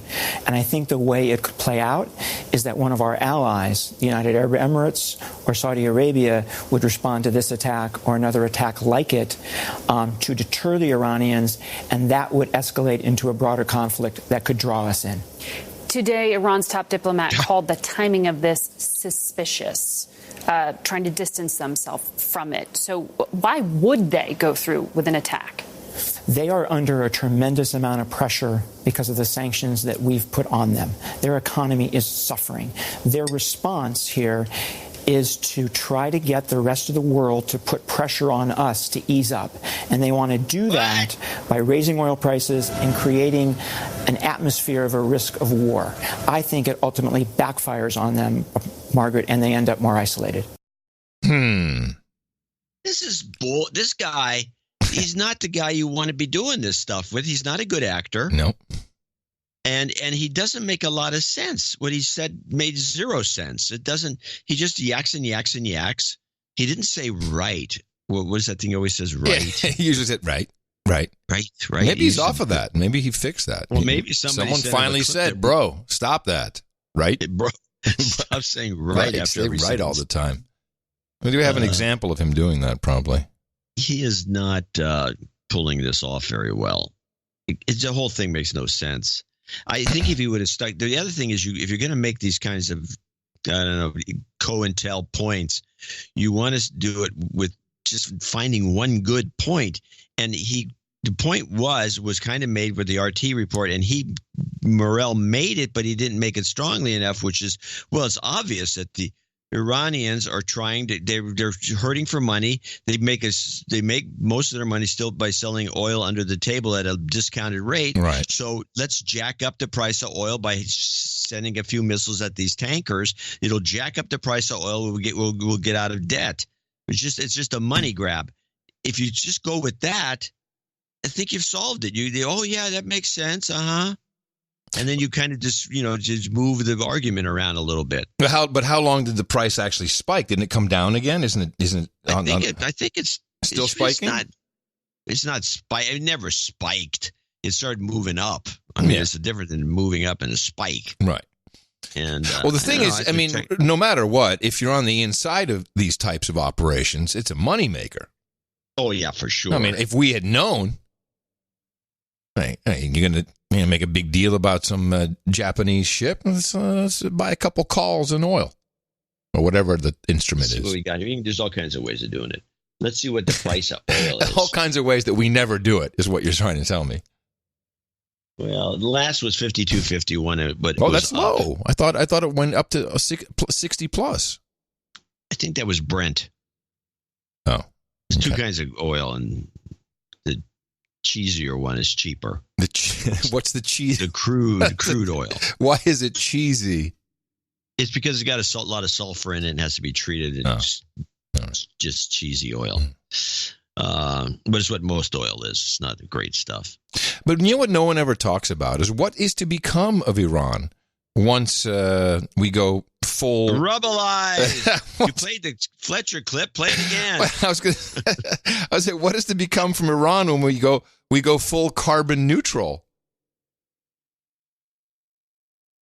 Well, they themselves believe that the oil is a short-term thing because they want to be, and they claim this. I don't believe. I do believe that they are building bombs, or they want to build bombs, but they want to build nuclear power plants. Yeah, and so does Saudi Arabia. Actually, and then some of them, I guess, what's one of the countries? I think it's one of the sand-barren countries. They put up these giant solar arrays that are massive, and they're just covering a bunch of truly lifeless desert. Ladies and gentlemen, it is time to rubblize. Anyway, so on the other news front, that we need to catch up on, is Assange.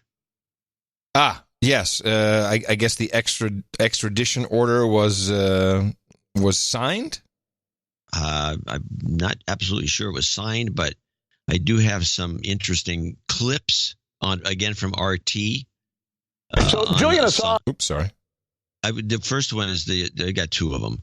So you don't want the thoughts. You want Julian Assange with Rick Sanchez in a rundown with a kicker. So Julian Assange appeared in court today for what may very well be one of the most important legal decisions of our time. On trial is the notion that a country, in this case our country, can reach out anywhere in the world and arrest someone for writing something, saying something, or publishing something it does not want decimated. Now, he said he's supposed to say disseminated. He said decimated. And he stupidly said decimated. Which kind of fits in an odd way. It does fit in an odd way, but it was a complete botch, and I got a big kick out of hearing it because he never corrected himself. Blunder. So he's obviously just reading like a robot. Mm-hmm. If you're not listening to yourself. Anyway, it goes on. He brings in Chris Hedges, the kind of lefty Pulitzer Prize winning journalist, who's really a good journalist, but he's, compromised by his left-wing leanings. Thoughts on thoughts on Julian Assange on RT with Hedges Sanchez clip. I've been following part of the arguments from the United States, and they're saying something about that it has nothing to do with him being someone who disseminates or publishes information, and that it has more to do with the fact that it was espionage and that he cracked some kind of code.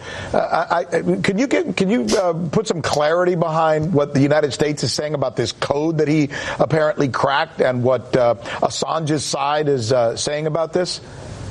Right. Well, that goes back to the issue I just spoke about. It was an attempt to essentially bypass the security, the password and security, so that Chelsea Manning could cover her tracks. So it wasn't clear that it was Chelsea Manning breaking in and downloading these documents.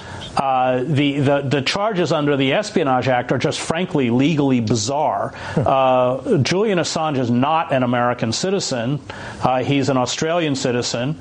And at one point, before Lenin Moreno revoked his citizenship, he was an Ecuadorian citizen. WikiLeaks is not a U.S.-based publication. And so the legal precedent that this sets is number one, that anyone who publishes classified material it can be subject to the Espionage Act, as recent editorials in the New York Times, the Los Angeles Times, and the Washington Post correctly pointed out. But secondly, that any journalist anywhere in the world that in the eyes of the United States violates security can be seized and carted back to the United States for trial.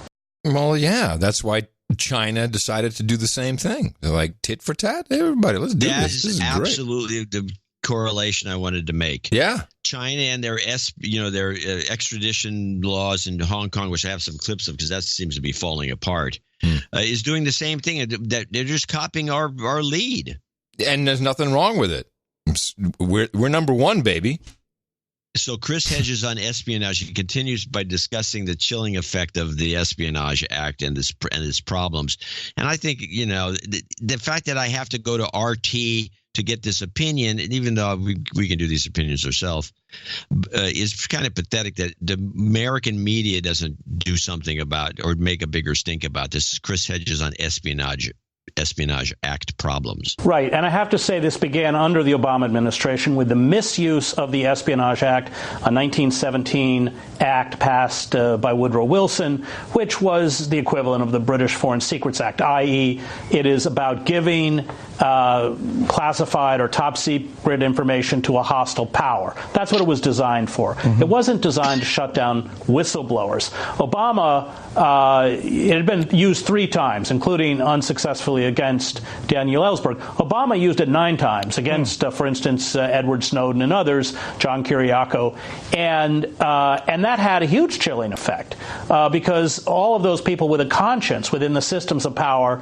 that traditionally had the courage to reach out to journalists and expose abuses of power no longer did so because, number one, of course, they know they're monitored. We now know from Snowden they're completely monitored, but also because they knew how they would be charged. And this is really compounding that problem.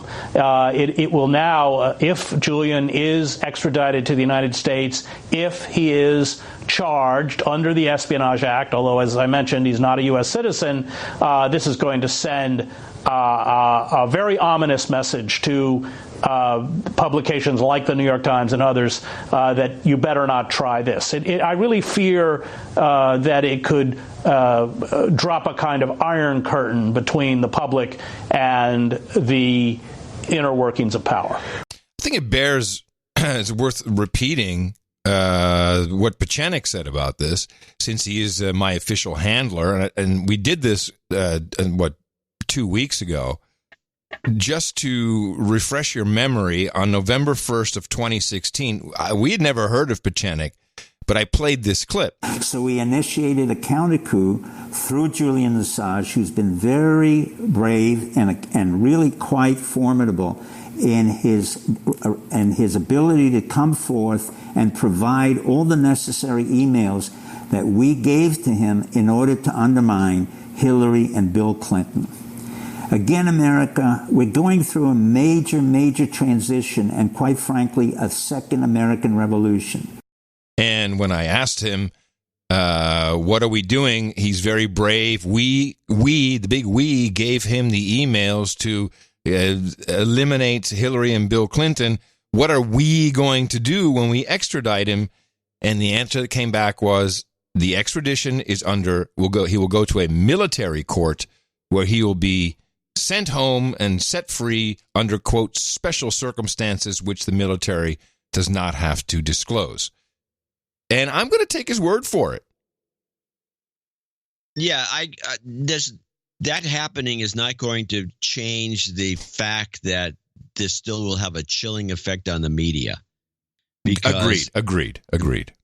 Bringing the guy back and making a fuss about him and then saying this is going to happen to you too if you do anything like this, it still works. And the fact that Obama did used this Espionage Act 9 times. This act is completely a dead letter law. It shouldn't even be on the books, including the one he mentioned, the one guy, the Kiriak. I can never pronounce his name. The guy was an NSA whistleblower. Kiriakou. Who went to jail. The guy went to jail. Yeah, he was one of the big 5 of whistleblowers from the out of the NSA who kept saying wrongdoing. And nobody would listen. Of course, they have there's mechanisms. You can go and you can tell your boss, and then he'll report it, and then the bad people will be, scolded. Yeah, it doesn't work. So he went, blew it out and took it to the media. Anyway, so it's a problem. Well, not a problem for us. No, not really. We're just a podcast. We do analysis. We don't find documents and then expose them. Well, we get lots of information from people. That's for sure. And we need more of that. But I've never received any documents, so to speak of. Anything good, anything worthwhile. Nothing good. For sure. No, for sure. So just back to Iran for a second. When I hear the president talk like that, that's got to be just total crap. He knows this is bullshit. He knows it. You sure? Yeah, I think so. He's still got Bolton working in there. Which is the disappointing part. Because that guy's trigger happy and dangerous with Pompeo. I put Pompeo there too. Oh, yeah, both of them. But as a negotiation, because he does talk about, I'm ready to negotiate with them. We'll talk anytime they want to talk. That seems to be kind of the way he does it. But what really happened? if this was if they try to do a Gulf of Tonkin or Lusitania or any of these, which interestingly, a lot of these quote unquote false flags involved ships. What the hell kind of lame op was this? And these ships didn't sink. They didn't explode in a ball of fire. You know, they've been tugged back to wherever. You know, they didn't sink. It's something we have to think about. A torpedo, seriously, a torpedo strike. That torpedo, everyone's pulled back on the torpedo. Oh, okay, and good. now they're like little missiles or something coming and hitting the sides of the boat. The torpedo theory was debunked, I think, because somebody was on the deck and saw the missiles coming in. Missiles? Yeah. Yeah. You know if you look at the ship, they had the two dents in the side. Yeah. Those are for missiles. Somebody shot some low-grade missile and bounced along the water just above the water line and hit the boat. Seems more like a starter pistol. Missiles. Remember those missiles? The French had these missiles that were used to sink some boats during the Falkland Islands Wars. I don't recall.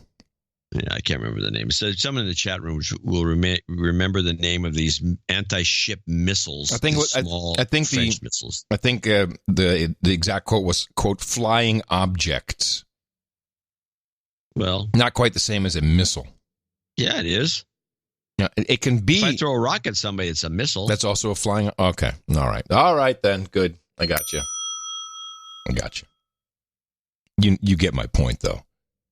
This thing is lame. Yeah, but what kind of flying object would it be? A couple of seagulls with bombs attached? I mean, I just don't understand. Well, let's look at it from a different perspective, and I'll give you a reason to fire Bolton and Pompeo. This fail, outright fail.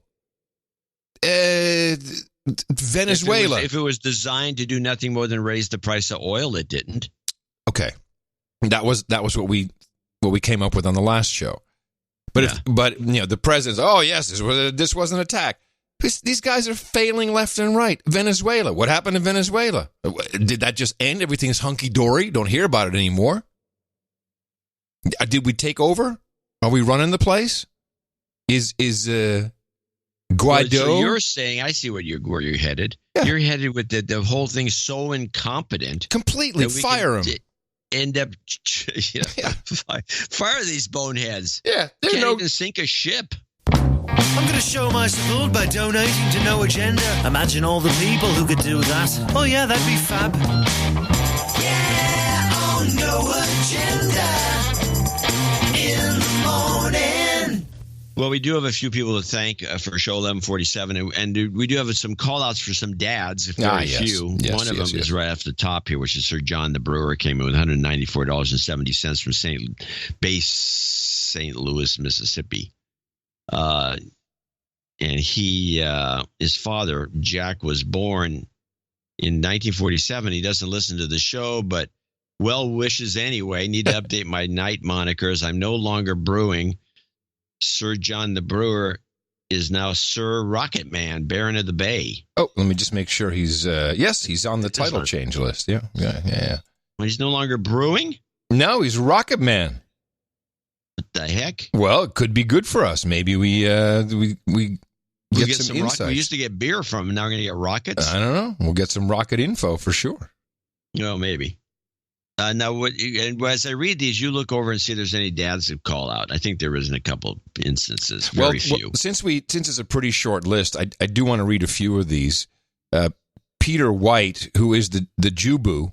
Now, we met the Jubu at the London meetup, and he's a Jewish Buddhist, which is why he's called the Jubu.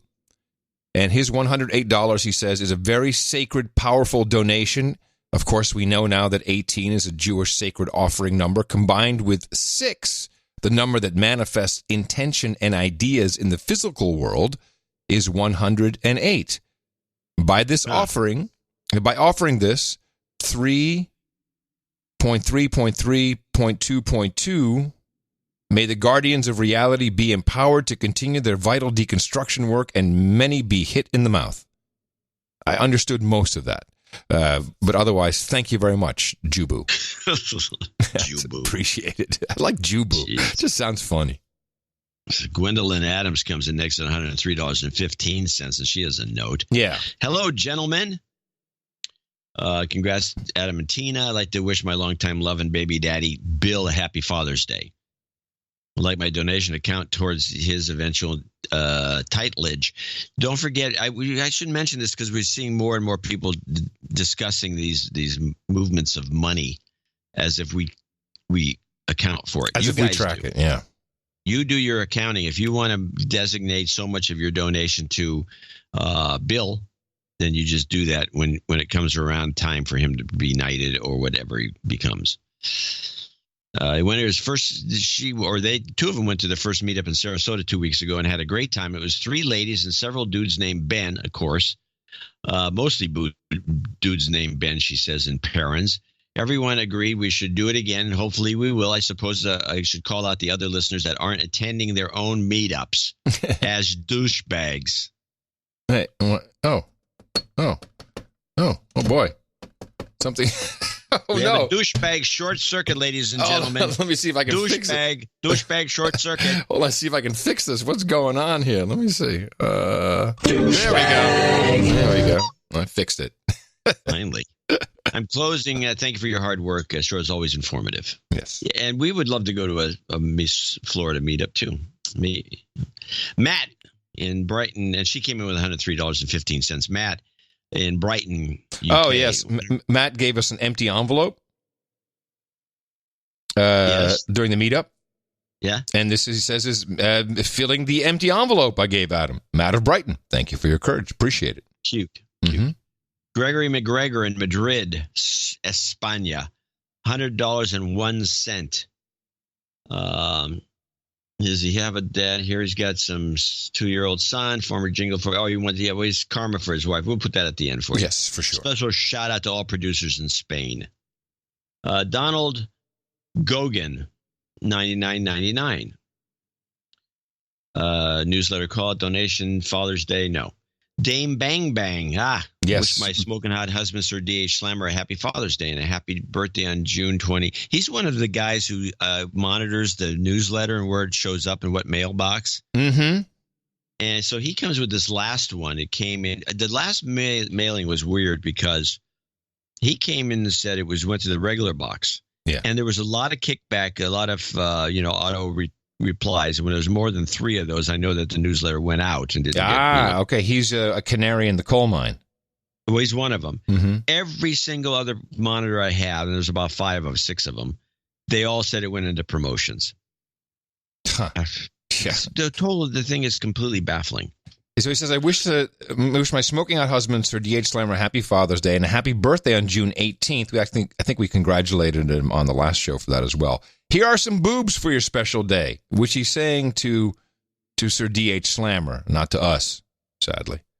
Love you, mean it. 8008. Love you, mean it. Can I get a boobs ballpark jingle and some goat karma? Do we? And she's the Baroness of the Central California coast. Yeah, what? Wine growing country.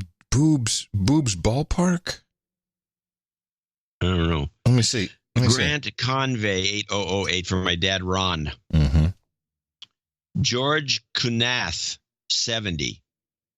To wish his dad a happy Father's Day. Trevor Naismith, the inventor of basketball. Douchebag call out for Uncle Bobber or Bober? Douchebag. You've been listening for years. Add some value for value of the show. Got you through enough multiple deployments. NKAWTGN. No karma and with TG. And with no karma and I don't know. We should know this. 69. We should know this. We should know this. I don't know what. We'll figure it out. Yeah. Eric Spunseller, 6666, Black Knight. Oh, was he the Black? No. Black Knight of the Sir Lineman of the Net Raleigh Hawk. Yes. Anna, Illinois, 6611. James Durante, 6161. And he wishes us a happy Father's Day. And to his dad, Happy Father's Day, Dad, to my dad, John, and to myself, ITM. Yes, thank you. Sir Daddy Cast 6160.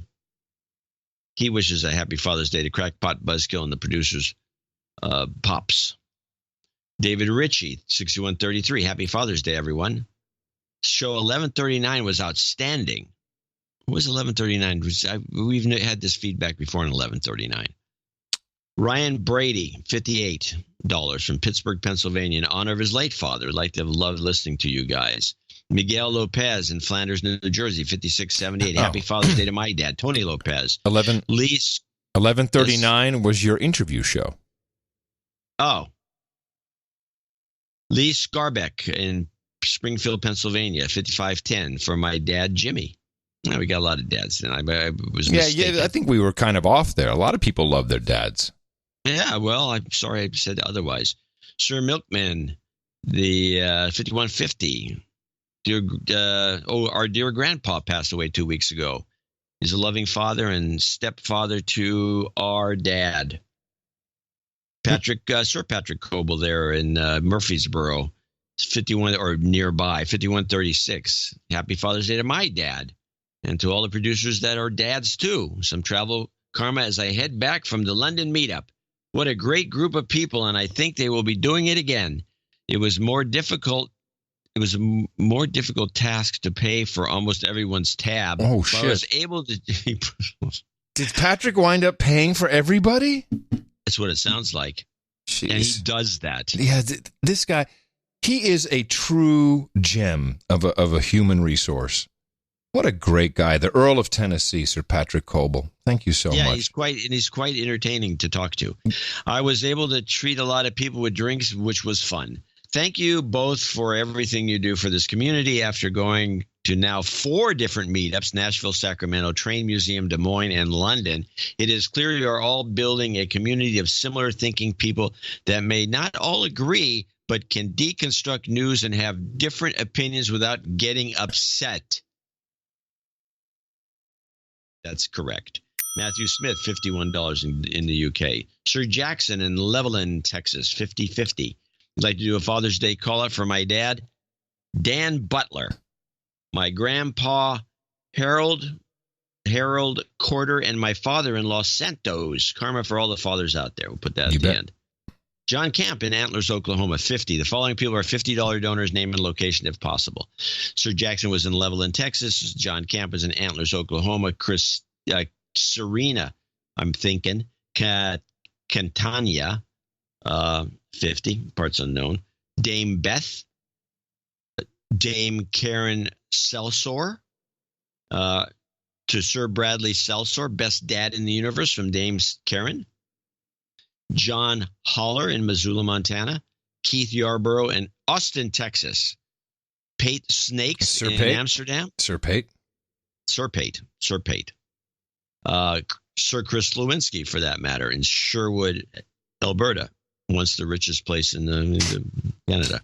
And last but not least, Oliver Reich in South San Francisco, California, who should come to one of our meetups when we do them around here. Let's see what else we have here. We have a Father's Day call from Melissa to her best dads. The best dads I know, my smoking hot best boyfriend, Mark Stewart. We have a birthday from one guy. Let's see if we get. We have Matthew Funk. I think he's saying Happy Father's Day to Bob Funk in Bakersfield. Yep. Lisa Stelter, Happy Father's Day to Paul from Lisa, Amelia, and Sammy, and our soon-to-be new human resource, Olivia. And let me scroll down. I think that's what we have. Yeah. One of our producers sent me an email, and let me see if I could find this. It was a happy Father's Day card from his 15-year-old. And it said, and he sent me a picture of it. It says, "Happy birthday to the best dad in the universe, according to the Mueller report." I mean, that's a cool kid. I like that a lot. It's very funny. Well, that's it then. So that's our group of well-wishers and Father's Day greeters. There'll be some carryover in the next show on Thursday. I'm sure there's a few people came in late with some well wishes for their father, and we'll put that on the next show. And so just stay tuned. You will not be forgotten. Yeah, all of the donations and support of the show are always appreciated. And I think it is pretty clear that the producers love dads more than moms. I can't help it. It's what it is. I'm having to agree with you. It's what it seems to be. Of course, moms. They always get the they always get gypped. I know, poor moms.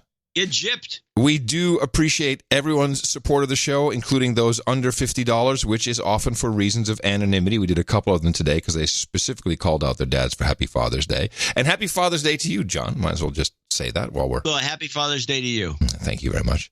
And, good news. Podcastlicense.com seems to be resolved. I think that we're getting that back up and running. So those of you who have a boarding pass, that should be working again, and I should be able to work on the backlog to get some of those boarding passes set up. If you don't know exactly what we're talking about, there's many ways to support the show. If you want to find out all of the different ways, you can go to Dvorak.org/NA. Then find out everything you need to know about it. We'll have another show on Thursday coming to you from Portugal, at least half of the show. And as requested, we need a couple of karmas. Jobs, jobs, jobs, and jobs. Let's vote for jobs. You've got karma.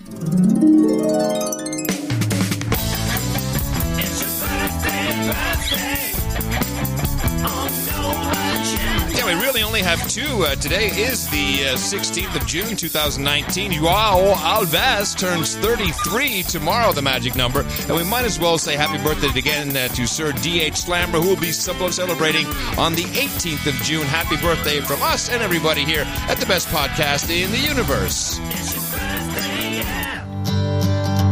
Come gather round, douchebag, producer, and slave. As we all thank your brothers and sisters who gave, and some of them nights, some of them days, for the titles are a-changing. Two title changes on deck today, and that is often because of the upgrade in status with another $1,000 supported the show. Sir John the Brewer now becomes Sir Rocket Man, Baron of the Bay. Congratulations. As Sir Dave becomes Viscount of America's Heartland and Saudi Arabia. And thank you also for your support. Quick list of look at our meetups. Now, this just came in. I don't think it's listed yet on noagendameetup.com. By the way, is it just me, or are we missing a place on noagendameetups.com to add a report and photos of how it went? Seems like that's something that belongs there, don't you think? Should be able to upload. Be a bad idea. Yeah, I'll upload the picture. Yeah, then we'll ask Mimi if she can talk to the team over at noagendameetups.com. So June 28th, that'll be next. What is it? Next week, Salem, Oregon. That's Friday the 28th. Local 33 South will be hosting a meeting, so that should be on noagendameetups.com. Today, hopefully. Then also July 4th, Seattle, Washington. July 9th, Knoxville, Tennessee. The 13th, Atlanta, Georgia. And 2 on July 20th, Southwest London, into effect again. Also Buffalo, New York. Find out all of the meetups in your area, or start one yourself by going to noagendameetups.com. And thank you all for your courage in supporting the program. PC Magazine hates us. Well, but we there was they've never put us on their top podcast list. Now, my advice to people. Let me just explain what we're talking about because no one understands it. They have the best podcasts for 2019. Podcasts offer you a great way to pass the time, whether you're commuting, working, or relaxing. Check out our staff's 64 favorite podcasts in 8 categories. And we're not listed anywhere. No, of course not. Now, I would, if you notice, the author of that article leaves his email address there. And all the email addresses for everybody at PC Magazine is the same as first name underline last name. Ben Moore. At PCMag.com. Ben Moore. Yes, Ben Moore. Ben Moore or something. Yeah, he's a kid. It looks like he's a young millennial. Probably never heard of us ever. And you just write him a note saying, hey, you should maybe write him maybe a couple notes. Well, they actually say, it actually says right here in the article, it says, our collection is just a small sampling of podcasts, though there are certainly many more quality ones out there. If your favorite is not on the list, let us know in the comments. Yeah, well, you should do that too. And send them an email. I guarantee that they will ignore the comments. There's one comment. Nobody reads this magazine anymore. Sorry. There's one comment from Kevlar editor. The No Agenda Show should be on this list. There you go. That's the No Agenda Nation. Thank you, guys. Yeah. We get no respect. Well, yeah. Well, it's mostly, the problem is that these podcast, bullcrap podcasts, the ones that are largely repurposed NPR shows, is not a podcast. Yeah. Michael Savage is actually doing a podcast. Oh, boy. He's been kind of kicked off the air for some reason. It started with WABC in New York. Yeah, he got kicked off by Ben Shapiro. Shapiro, has taken over. Shapiro's a neocon, pretty much, a Trump-hating neocon who just puts up with Trump so he doesn't get hate mail. And it's really, seriously, that's the only reason he does it. And if you remember, he's the one who did the setup with the Lewinsky. They got Lewinsky fired where that girl was manhandled by Lewandowski or whatever. Lewandowski is his name. Yes. Yeah. Oh, you're hurting me. And then you watch the video and you can see nothing came of it. It was bull crap. And then, she tweeted a picture of her wrist was bruised. Yeah, and then makeup will do that. By the way, good makeup. You know how you use makeup. You can make anything look bruised. So she got a picture, and so Shapiro got all bent out of shape, and because Breitbart knew this was a scam or bull crap, and so he got bent out of shape and said, "Oh my God, I'm quitting Breitbart. We're going to start our own magazine." And it was obviously in the works, the Daily Caller. Ah, yes. He went over there, and that's where he created his podcast, which became a radio show. And I'm not going to say he's not a decent broadcaster. I mean, he's not the best I've ever heard, but he's professional enough that he can do it. Mm-hmm. And but he's still a Trump, and he was a Trump hater all along. And now he relents. He relents because what's his choice? He's got no other choice. He's got to fall in line with one of these Democrats or no good. So, but he's a neocon of sorts. And I don't trust him. The Keeper used to listen to him a lot, and she actually kind of got turned off by his transitions to ads. She said it's so jarring. It's so jarring. Professionalism lacks. Yeah, he cannot move into. He can't even seg. I mean, his segues are so dorky, and then it's before you know it, like, what is this? It's just yelling at you with an ad. Yeah, apparently, I think she stopped listening because of that. Because of the odd, just jarring. She said jarring. It is jarring. He's not good at that, and that's a certain skill that he doesn't have. But he clearly has an audience of hot chicks. Hello. Maybe. No, I'm pretty sure. For some reason, some women consider him to be a handsome, fast talker. There you go.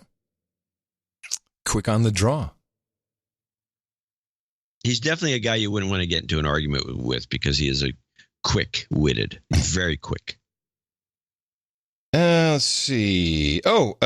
Yes, I've been holding on to this for a bit here. Let's see. We have some Green New Deal stuff. What did I? Oh, yeah, California. It's very interesting. Uber alles. Yeah.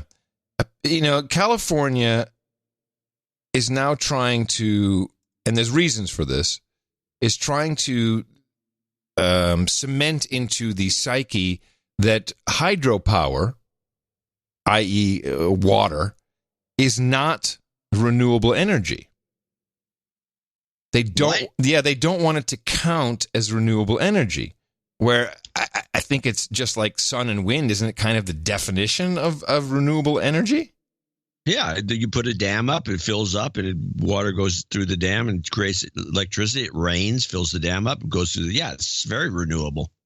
So the how is it less renewable than sunshine? Well, here's what becomes important. Important. important. It becomes important where they have targets to hit. By 2030, 60% of all electricity in California needs to come from renewable sources. So does this mean that they're trying to get more money into wind and solar and say, oh, no, that doesn't count. You can't say that that's part of our 60%. More money into wind and solar. Whereas I think hydropower is, without question, very effective. Well, they've been taking some dams out. No, brother. And they did that in Washington State, too. They screwed up some area. Why? Why are they taking the dams out? The fish. The fish are having trouble getting upstream. Oh, the fish. Well, here's the doofus of the week clip from Trudeau, your Scandinavian PM. This is virtue signaling gone wrong, where he is asked about what he's really doing to conserve and to be a part of, not ruining the environment. What do you and your family do to cut back on plastics? We have recently switched to drinking water bottles out of when we have water bottles out of plastic. Away from plastic towards paper, like drink box water bottles, sort of things. There's a number. What? What drink box water things are out there? Drink box water bottles type of things. You want to hear that one again? Because it's so good. It's a beauty. Yeah. What do you and your family do to cut back on plastics? We have recently switched to drinking water bottles out of when we have water bottles out of plastic. Away from plastic towards paper, like drink box water bottles, sort of things. There's a number. Drink box water. Can I have the drink box water bottle thing kind of for you, please? Hey, we don't use plastic. We're good. We're good for the environment. That's virtue signaling gone wrong, ladies and gentlemen. Well, it's epic fail. Yes. What name would show me a picture of one of these drink box water thingies? So the FCC is working on some tactics here regarding 5G, which is probably worth looking at. Now, we know that as 5G rolls out, there's a whole bunch of issues with where we're going to place where the microwave transmitters are going to be placed, and already we have municipalities or everyone's passing laws. They want to make sure that there's not too much money can be spent, and the networks are looking for easy ways to pay people with properties to put up antennas, basically. And there's an acronym for it. It's OTARD, which I like a lot. OTARD, everybody. It turns out the Federal Communications Commission, the FCC, has an old rule called the OTARD rule, which stands for Over-the-Air Reception Device. The rule was adopted as part of the 1996 Telecommunications Act, and it prohibits any local authority or private landlord from restricting the right of homeowners or tenants to install a satellite dish or other antenna to receive video signals. Back in 2002, in response to the fast-growing internet, the FCC changed the wording of this rule to include transmitting antennas as well as receiving antennas.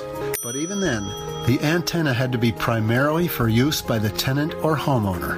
The OTARD rule has never, ever applied to transmitting antennas intended to send signals to other people in the neighborhood until now. Ooh. The FCC has quietly proposed a change in the OTARD rule that would cover what they call hubs. This would allow any homeowner to have a 5G wireless antenna installed on his property and, according to the FCC, empower consumers to help bring competitive wireless broadband to their communities by hosting hub sites. Hell yeah. Since the antennas will be on private property, there will be no hearing, no notice, no opportunity to object. You might not even know about it, unless, of course, you had a meter to measure the radiation. So this is concerning that your neighbor can now put one, when the rule changes, your neighbor could put up a hub and be beaming. Stop the rule. Sorry? Stop the rule. Yeah, but they're all for the rule. It's a dumb rule. Now, let's start. This is now, I'm very irked about this, by the way. I'm glad you are. So so I have one of these 5G repeaters in my roof for the beam down on my neighbors, let's say. Yes. To fry Do I get paid? Yes. Yeah. You'll get paid. How much? I don't know yet, but I'm sure handsomely. I know you get paid handsomely if you have a giant cell tower with a whole bunch of antennas and radios on the. You've seen this. There's a bookstore, one of the most famous bookstores in Detroit, that is an old used bookstore that's like 6-7 stories high, of all the, maybe taller, of just a fantastic collection of old books. Mm-hmm. And everyone in Detroit knows this place. It's very famous. And I've always wondered how they ever make a living, because all the good old bookstores like Holmes in Oakland, for example, have been shut down because they really, nobody buys books. Nobody gives a shit. Right. But then I saw on the roof, they have a huge antenna array. Yep. They're making all their money, by selling their roof to the cell phone guys, and they make a lot of money. I think you get paid a fortune for having one of these towers, like $10,000 a month or more. Oh, really? Oh, that's pretty damn good. Well, there was a number floating around. I can't remember it, but if you're going to put this thing in your house and you're going to be sitting there as a stool pigeon, stupid transmitter, you better get paid a grand or two. Yeah, they can't afford it. But regardless, you'll be called an OTARD. I just like the name. We got all kinds of tards, and I'm happy that if you're all in, this is just a new no agenda rule. If you're all in on 5G, you're an OTARD. I advise people, I have one of these, getting some of these signal processing, handheld devices. You should have two of them. You should have one that does radio frequency, and it can sense all these frequencies around, so you can see if you got what's going on. A spectrum analyzer? What do you have? Yes, exactly. Which one? Little hand. I want to know what you have, so we can offer these. I have to go. I've kind of lost it in the house, but it's around. It's under. Don't worry, it's under some recipes somewhere. It's around. The other one is everyone should. I was looking at this because I was watching some guy floating around in one of his YouTube videos with this little Geiger counter, and he had the brand. He showed the Geiger counter, and I looked up the brand. I said, "This Geiger counter costs $1,000. It's a little expensive." I started looking into Amazon for Geiger counters, and there's some pretty cheap Geiger counters you can get that are apparently quite good. But what does it respond to? It responds to plutonium or uranium or any radiation?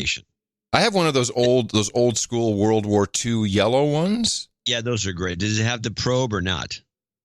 I like the ones that have a little probe. It does have a probe. Oh, well, that probably still works because it's a Geiger tube, which is what the probe is. But you can buy these little Geiger tubes, and you can put one on your phone, and it works with I think Apple has some software, so you can put the Geiger tube on your Apple phone, and then you can turn it on and run the software. But you should have one of these. We should sell radiation them. Sneaking around. What? OTARD detectors. Well, this wouldn't be for OTARDs. That's the other thing. You need the RF frequency analyzer for that. Oh, okay. But there's the devices. Everyone should have a couple of these. You should have two of these devices. You should have an RF frequency analyzer, and you should have a handheld Geiger counter. And you should just check stuff. You don't know. Everybody needs one. Listen up, people.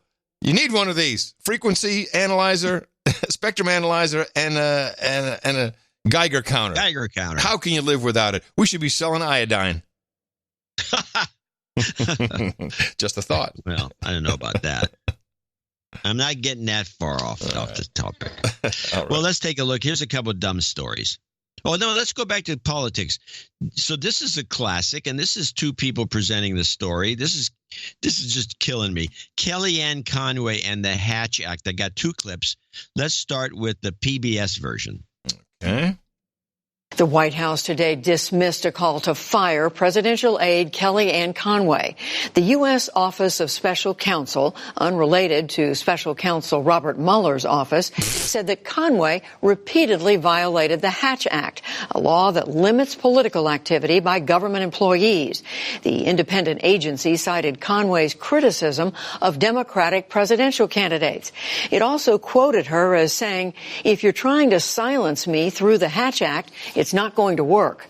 The White House condemned the finding as deeply flawed. So the Hatch Act is designed to keep people, their president, from taking everybody in the White House and having them do phone calls to get money. I mean, that's pretty much what the thing was designed for. Kellyanne goes out and she says, yeah, this guy's an idiot. Oh, that's political. That's political. She says it's not really political. It's a comment, and it's probably accurate. But let's hear it, because democracy now takes it to the next level, and they really slam her. A federal watchdog recommended Thursday Kellyanne Conway be removed from her post as White House counselor for violating the Hatch Act, a law barring federal employees from engaging in political activity as part of their official duties.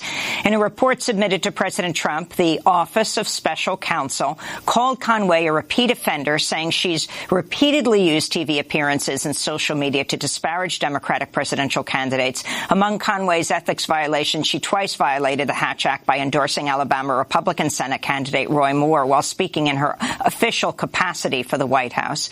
In early 2017, Conway used an appearance on Fox and Friends to promote the Ivanka Trump clothing line sold by the president's daughter.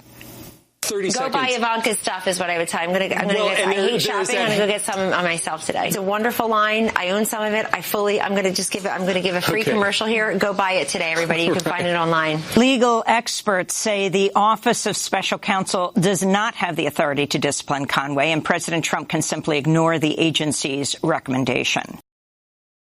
Which he did. Hold on. So how does her say, hey, Ivanka Trump makes some nice clothes, go buy it? How is that political? I'm asking you. It's not, well, I'm confused about something else. About this constant, it's not Robert Mueller. But on one hand, it was Democracy Now! This is the special counsel's office, but in the PBS, it was, this is PBS? The White House today dismissed a call to fire presidential aide Kellyanne Conway. The U.S. Office of Special Counsel, unrelated to Special Counsel Robert Mueller's office. Okay. The U.S. Office of Special Counsel. I'm not familiar with the U.S. Office of Special Counsel. What is that? I don't know, but apparently they're busybodies. They have no power, and they make all these edicts. And why don't they do it with all the press? I mean, it's like, this is bull crap. I mean, it's the worst kind of bull crap. They're just grasping at straws. They're doing the same thing with this clip here. This is, unfortunately, I wrote it Trump as REU. Because Rumo. Okay. Rumo violates election laws. Way to go. The head of the Federal Elections Commission warned Thursday that candidates for public office are prohibited by law from receiving help from a foreign government. The warning was a clear rebuke to President Trump after he told ABC's George Stephanopoulos this week that he might accept dirt on political rivals from foreign actors in the 2020 election. Your campaign this time around, if foreigners, if Russia, if China, if someone else offers you information on an opponent, should they accept it or should they call the FBI? I think maybe you do both. I think you might want to listen. There's nothing wrong with listening. If somebody called from a country, Norway, we have information on your opponent. Oh, I think I'd want to hear it. You want that kind of interference in our elections? It's not an interference. They have information. I think I'd take it. In a statement posted online one day after Trump's remarks aired on ABC, FEC Chair Ellen Weintraub said, "Let me make something 100% clear to the American public and anyone running for public office. It is illegal for any person to solicit, accept, or receive anything of value from a foreign national in connection with the U.S. election. This is not a novel concept," she wrote. All right. I really want to know what Norway knows, because these things don't come out of just nowhere. The United States Office of Special Counsel is a permanent, independent federal investigative and prosecutorial agency whose basic legislative authority comes from 4 federal statutes: the Civil Service Reform Act, the Whistleblower Protection Act, the Hatch Act, and the Uniformed Services Employment and Reemployment Rights Act. OSC's primary mission is the safeguarding of the merit system in federal employment by protecting employees and applicants from prohibited personnel practices. So they should have actually gone to Kellyanne Conway and said, hey, you should not be doing this. Instead, they go to the media, I guess is what I'm seeing. Well, if you reread what you just read, which is the prosecutorial aspect of it, why don't they indict her? Why don't they prosecute her? If they're prosecutorial, which is what it said, that what you read. Well, yes. Well, this is Wikipedia, so who knows? It could be wrong, but generally speaking, with this sort of thing, they're not wrong. So if that's the case, why? And because everyone disclaims this, well, he doesn't have to do anything. He doesn't have to do anything. Well, why don't they do it? Well, hold on. There's some exemptions here. The Hatch Act of 1939, officially an act to prevent pernicious political activities, is a United States federal law whose main provision prohibits employees in the executive branch of the federal government, except the president, vice president, and certain designated high-level officials, from engaging in some forms of political activity. So let's take a look at who these high-level officials could be. So what are the exemptions? Well, they wouldn't have made a fuss if Kellyanne was an exemption. So the exemption has to be the vice president for sure. No, it says vice president and certain designated high-level officials. Has anyone been prosecuted under this? No, this is a bull crap operation. This is a drinking club. There's a bunch of these little government agencies that do nothing more. Well, they got hey, we haven't done a report in 5 years. What are we going to do? So these employees who fall under the Hatch Act may not use official authority or influence to interfere with an election.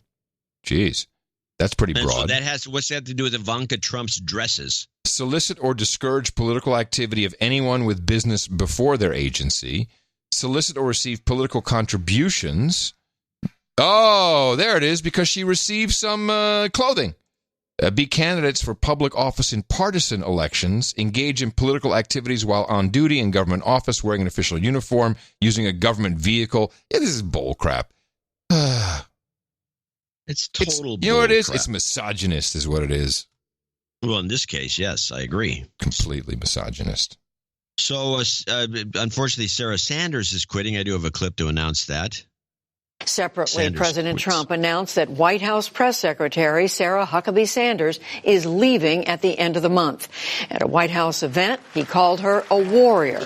Sanders said she's going home to Arkansas to spend more time with her family. This has been the honor of a lifetime, the opportunity of a lifetime. I couldn't be prouder to have had the opportunity to serve my country and particularly to work for this president. In the meantime, I'm going to continue to be one of the most outspoken and loyal supporters of the president and his agenda. Sanders worked on the Trump campaign, joined the White House staff, and took over as press secretary in mid-2017.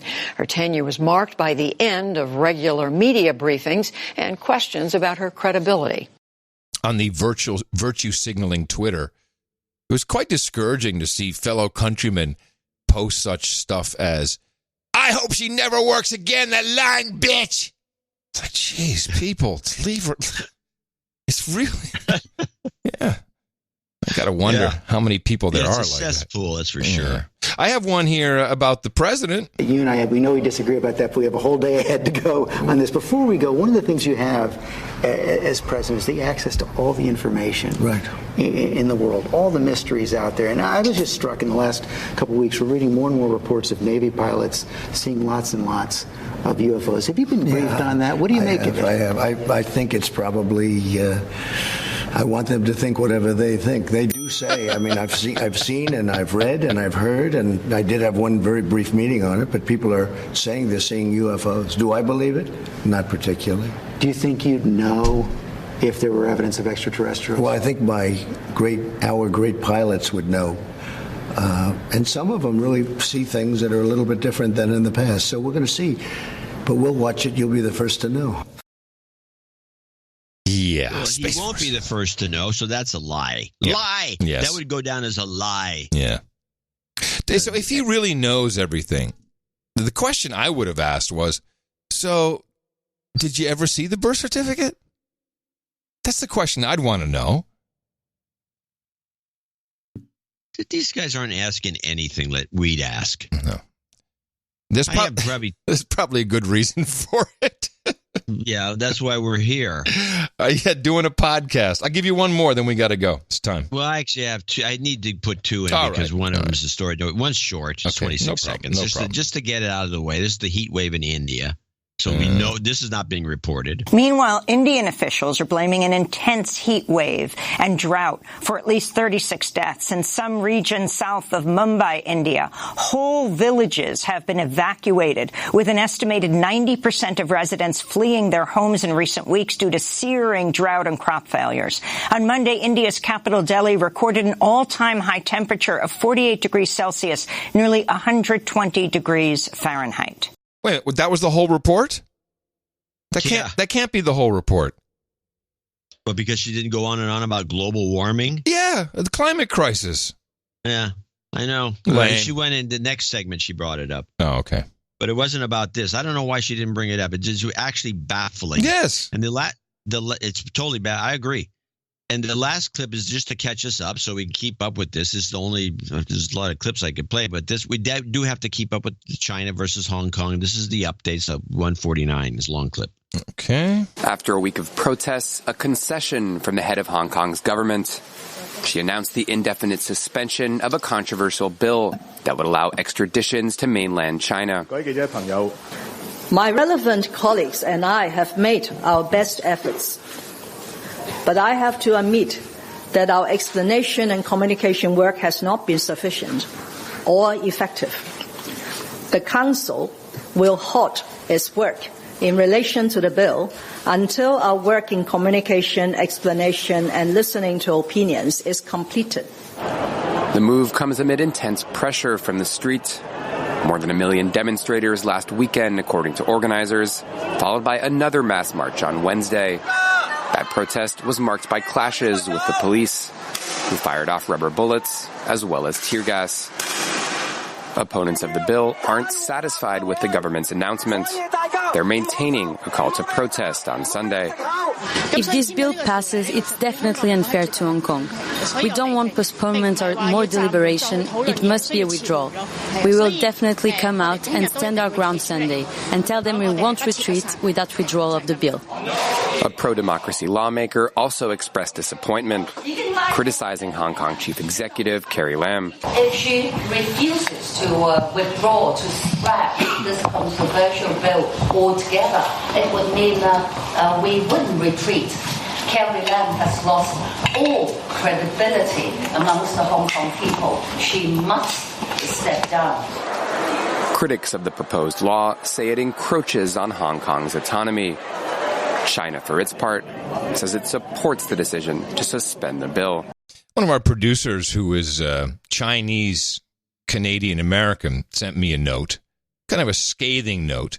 He says, I'd like to get, and I called him on it. I said, you cannot bitch at us if you're boots on the ground or you're Chinese and you are reading stuff and you know what's happening. You need to tell us and not come out and bitch that we suck because we didn't get it right. Apparently, this law stems from a case of failed extradition, which set a murderer free. This guy chopped up his girlfriend, his pregnant girlfriend, cut her up into pieces, and then stuffed her into his briefcase. He escaped back to Hong Kong, and so the Taiwanese failed to extradite him back to Taiwan for trial, and so somehow this then led to this extradition order so they could pull people back from anywhere. But the genesis was a brutal murderer, and I think that us, U.S., probably took advantage of the situation and helped stoke these protests to make China look stupid. Of course, that's what we do. Yeah, and we did a damn good job in Taiwan. Yeah. Well, then what's it got to do with the mainland? Well, because they want to be able to extradite from anywhere. Well, we know what anywhere in the world. But if it was Taiwan, why don't they just ship the guy back to Taiwan? Hey, I'm just reading the news our producers give us. I don't have the answers, but I'm pretty sure we were all up in arms and happy to stoke some of these protests and get everybody crazy. I still am. Yes, it's ongoing. It has not stopped yet. We're good. It's the same way I feel about bringing Assange in under some screwball pretense. Exactly. And these million people, there's over 1 million people that are bitching and moaning in Hong Kong. They can't, they're all wrong and this, the Chinese are right and they're misunderstood. According to Lam, that's what she says. It's a failure to communicate. This is nonsense. Well, hopefully, more of our producers will weigh in with more information, which we will gladly disseminate to you, or decimate, as some would say, on the next episode, which will be Thursday, and I'll be in Portugal. John will be somewhere in northern Silicon Valley. Waiting in line at Target. If you're listening to us on NoAgendaStream.com, we've got Rhino the Bearded coming up next.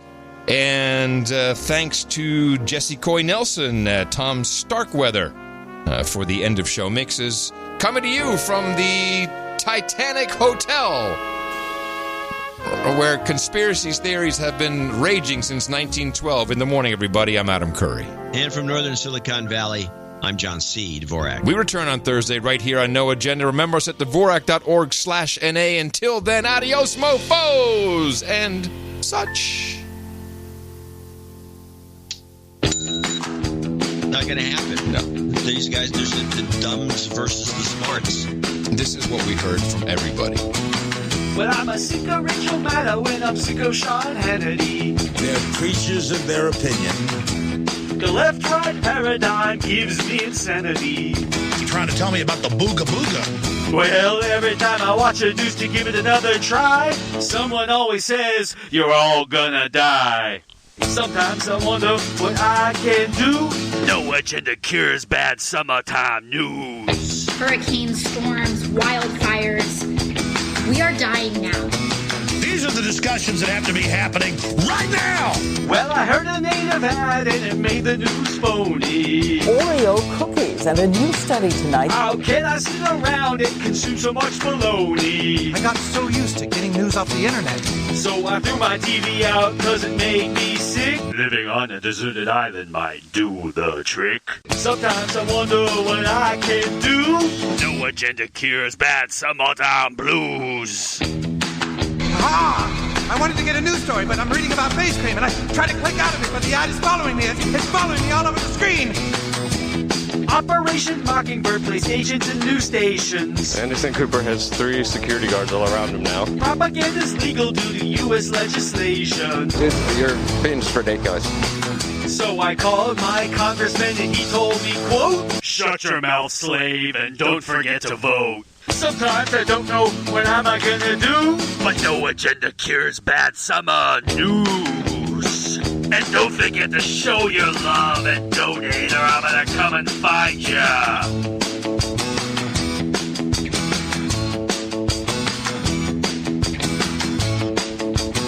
Tensions rising in the Gulf following the tanker attack near Iran. The Islamic Republic of Iran is responsible for the attacks that occurred in the Gulf of Oman today. An attack that came exactly as Japanese Prime Minister Shinzo Abe met with Ayatollah Ali Khamenei, Iran's supreme leader.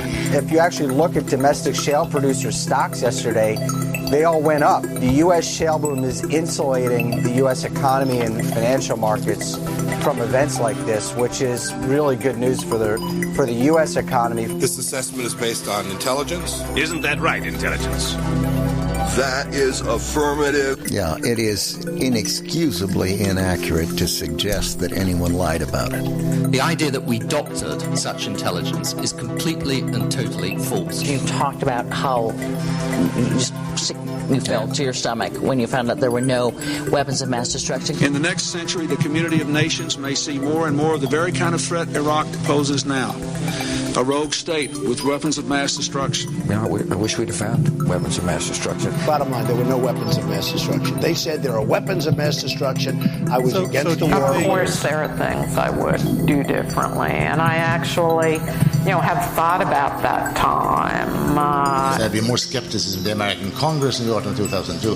That war could not have been waged, at least not, at any rate, not on the basis of weapons of mass destruction. The one about the tubes that suggested, that when the Times published that story on the front page, and it was kind of a welcome sign for Dick Cheney and Condi Rice to go on the Sunday show. The U.S. blamed Iran and will raise the issue in a United Nations Security Council meeting. These unprovoked attacks present a clear threat to international peace and security, a blatant assault on the freedom of navigation, and an unacceptable campaign of escalating tension by Iran. Now, I want to make the case for secrecy in government when it comes to the conduct of national security affairs, and possibly for deception where that's appropriate. If I had to say something I knew was false to protect American national security, I would do it. Obviously, the war in Iraq was a big, fat mistake, all right? Well, Iran did do it, and you know they did it because you saw the boat. I guess one of the mines didn't explode, and it's probably got essentially Iran written all over it. The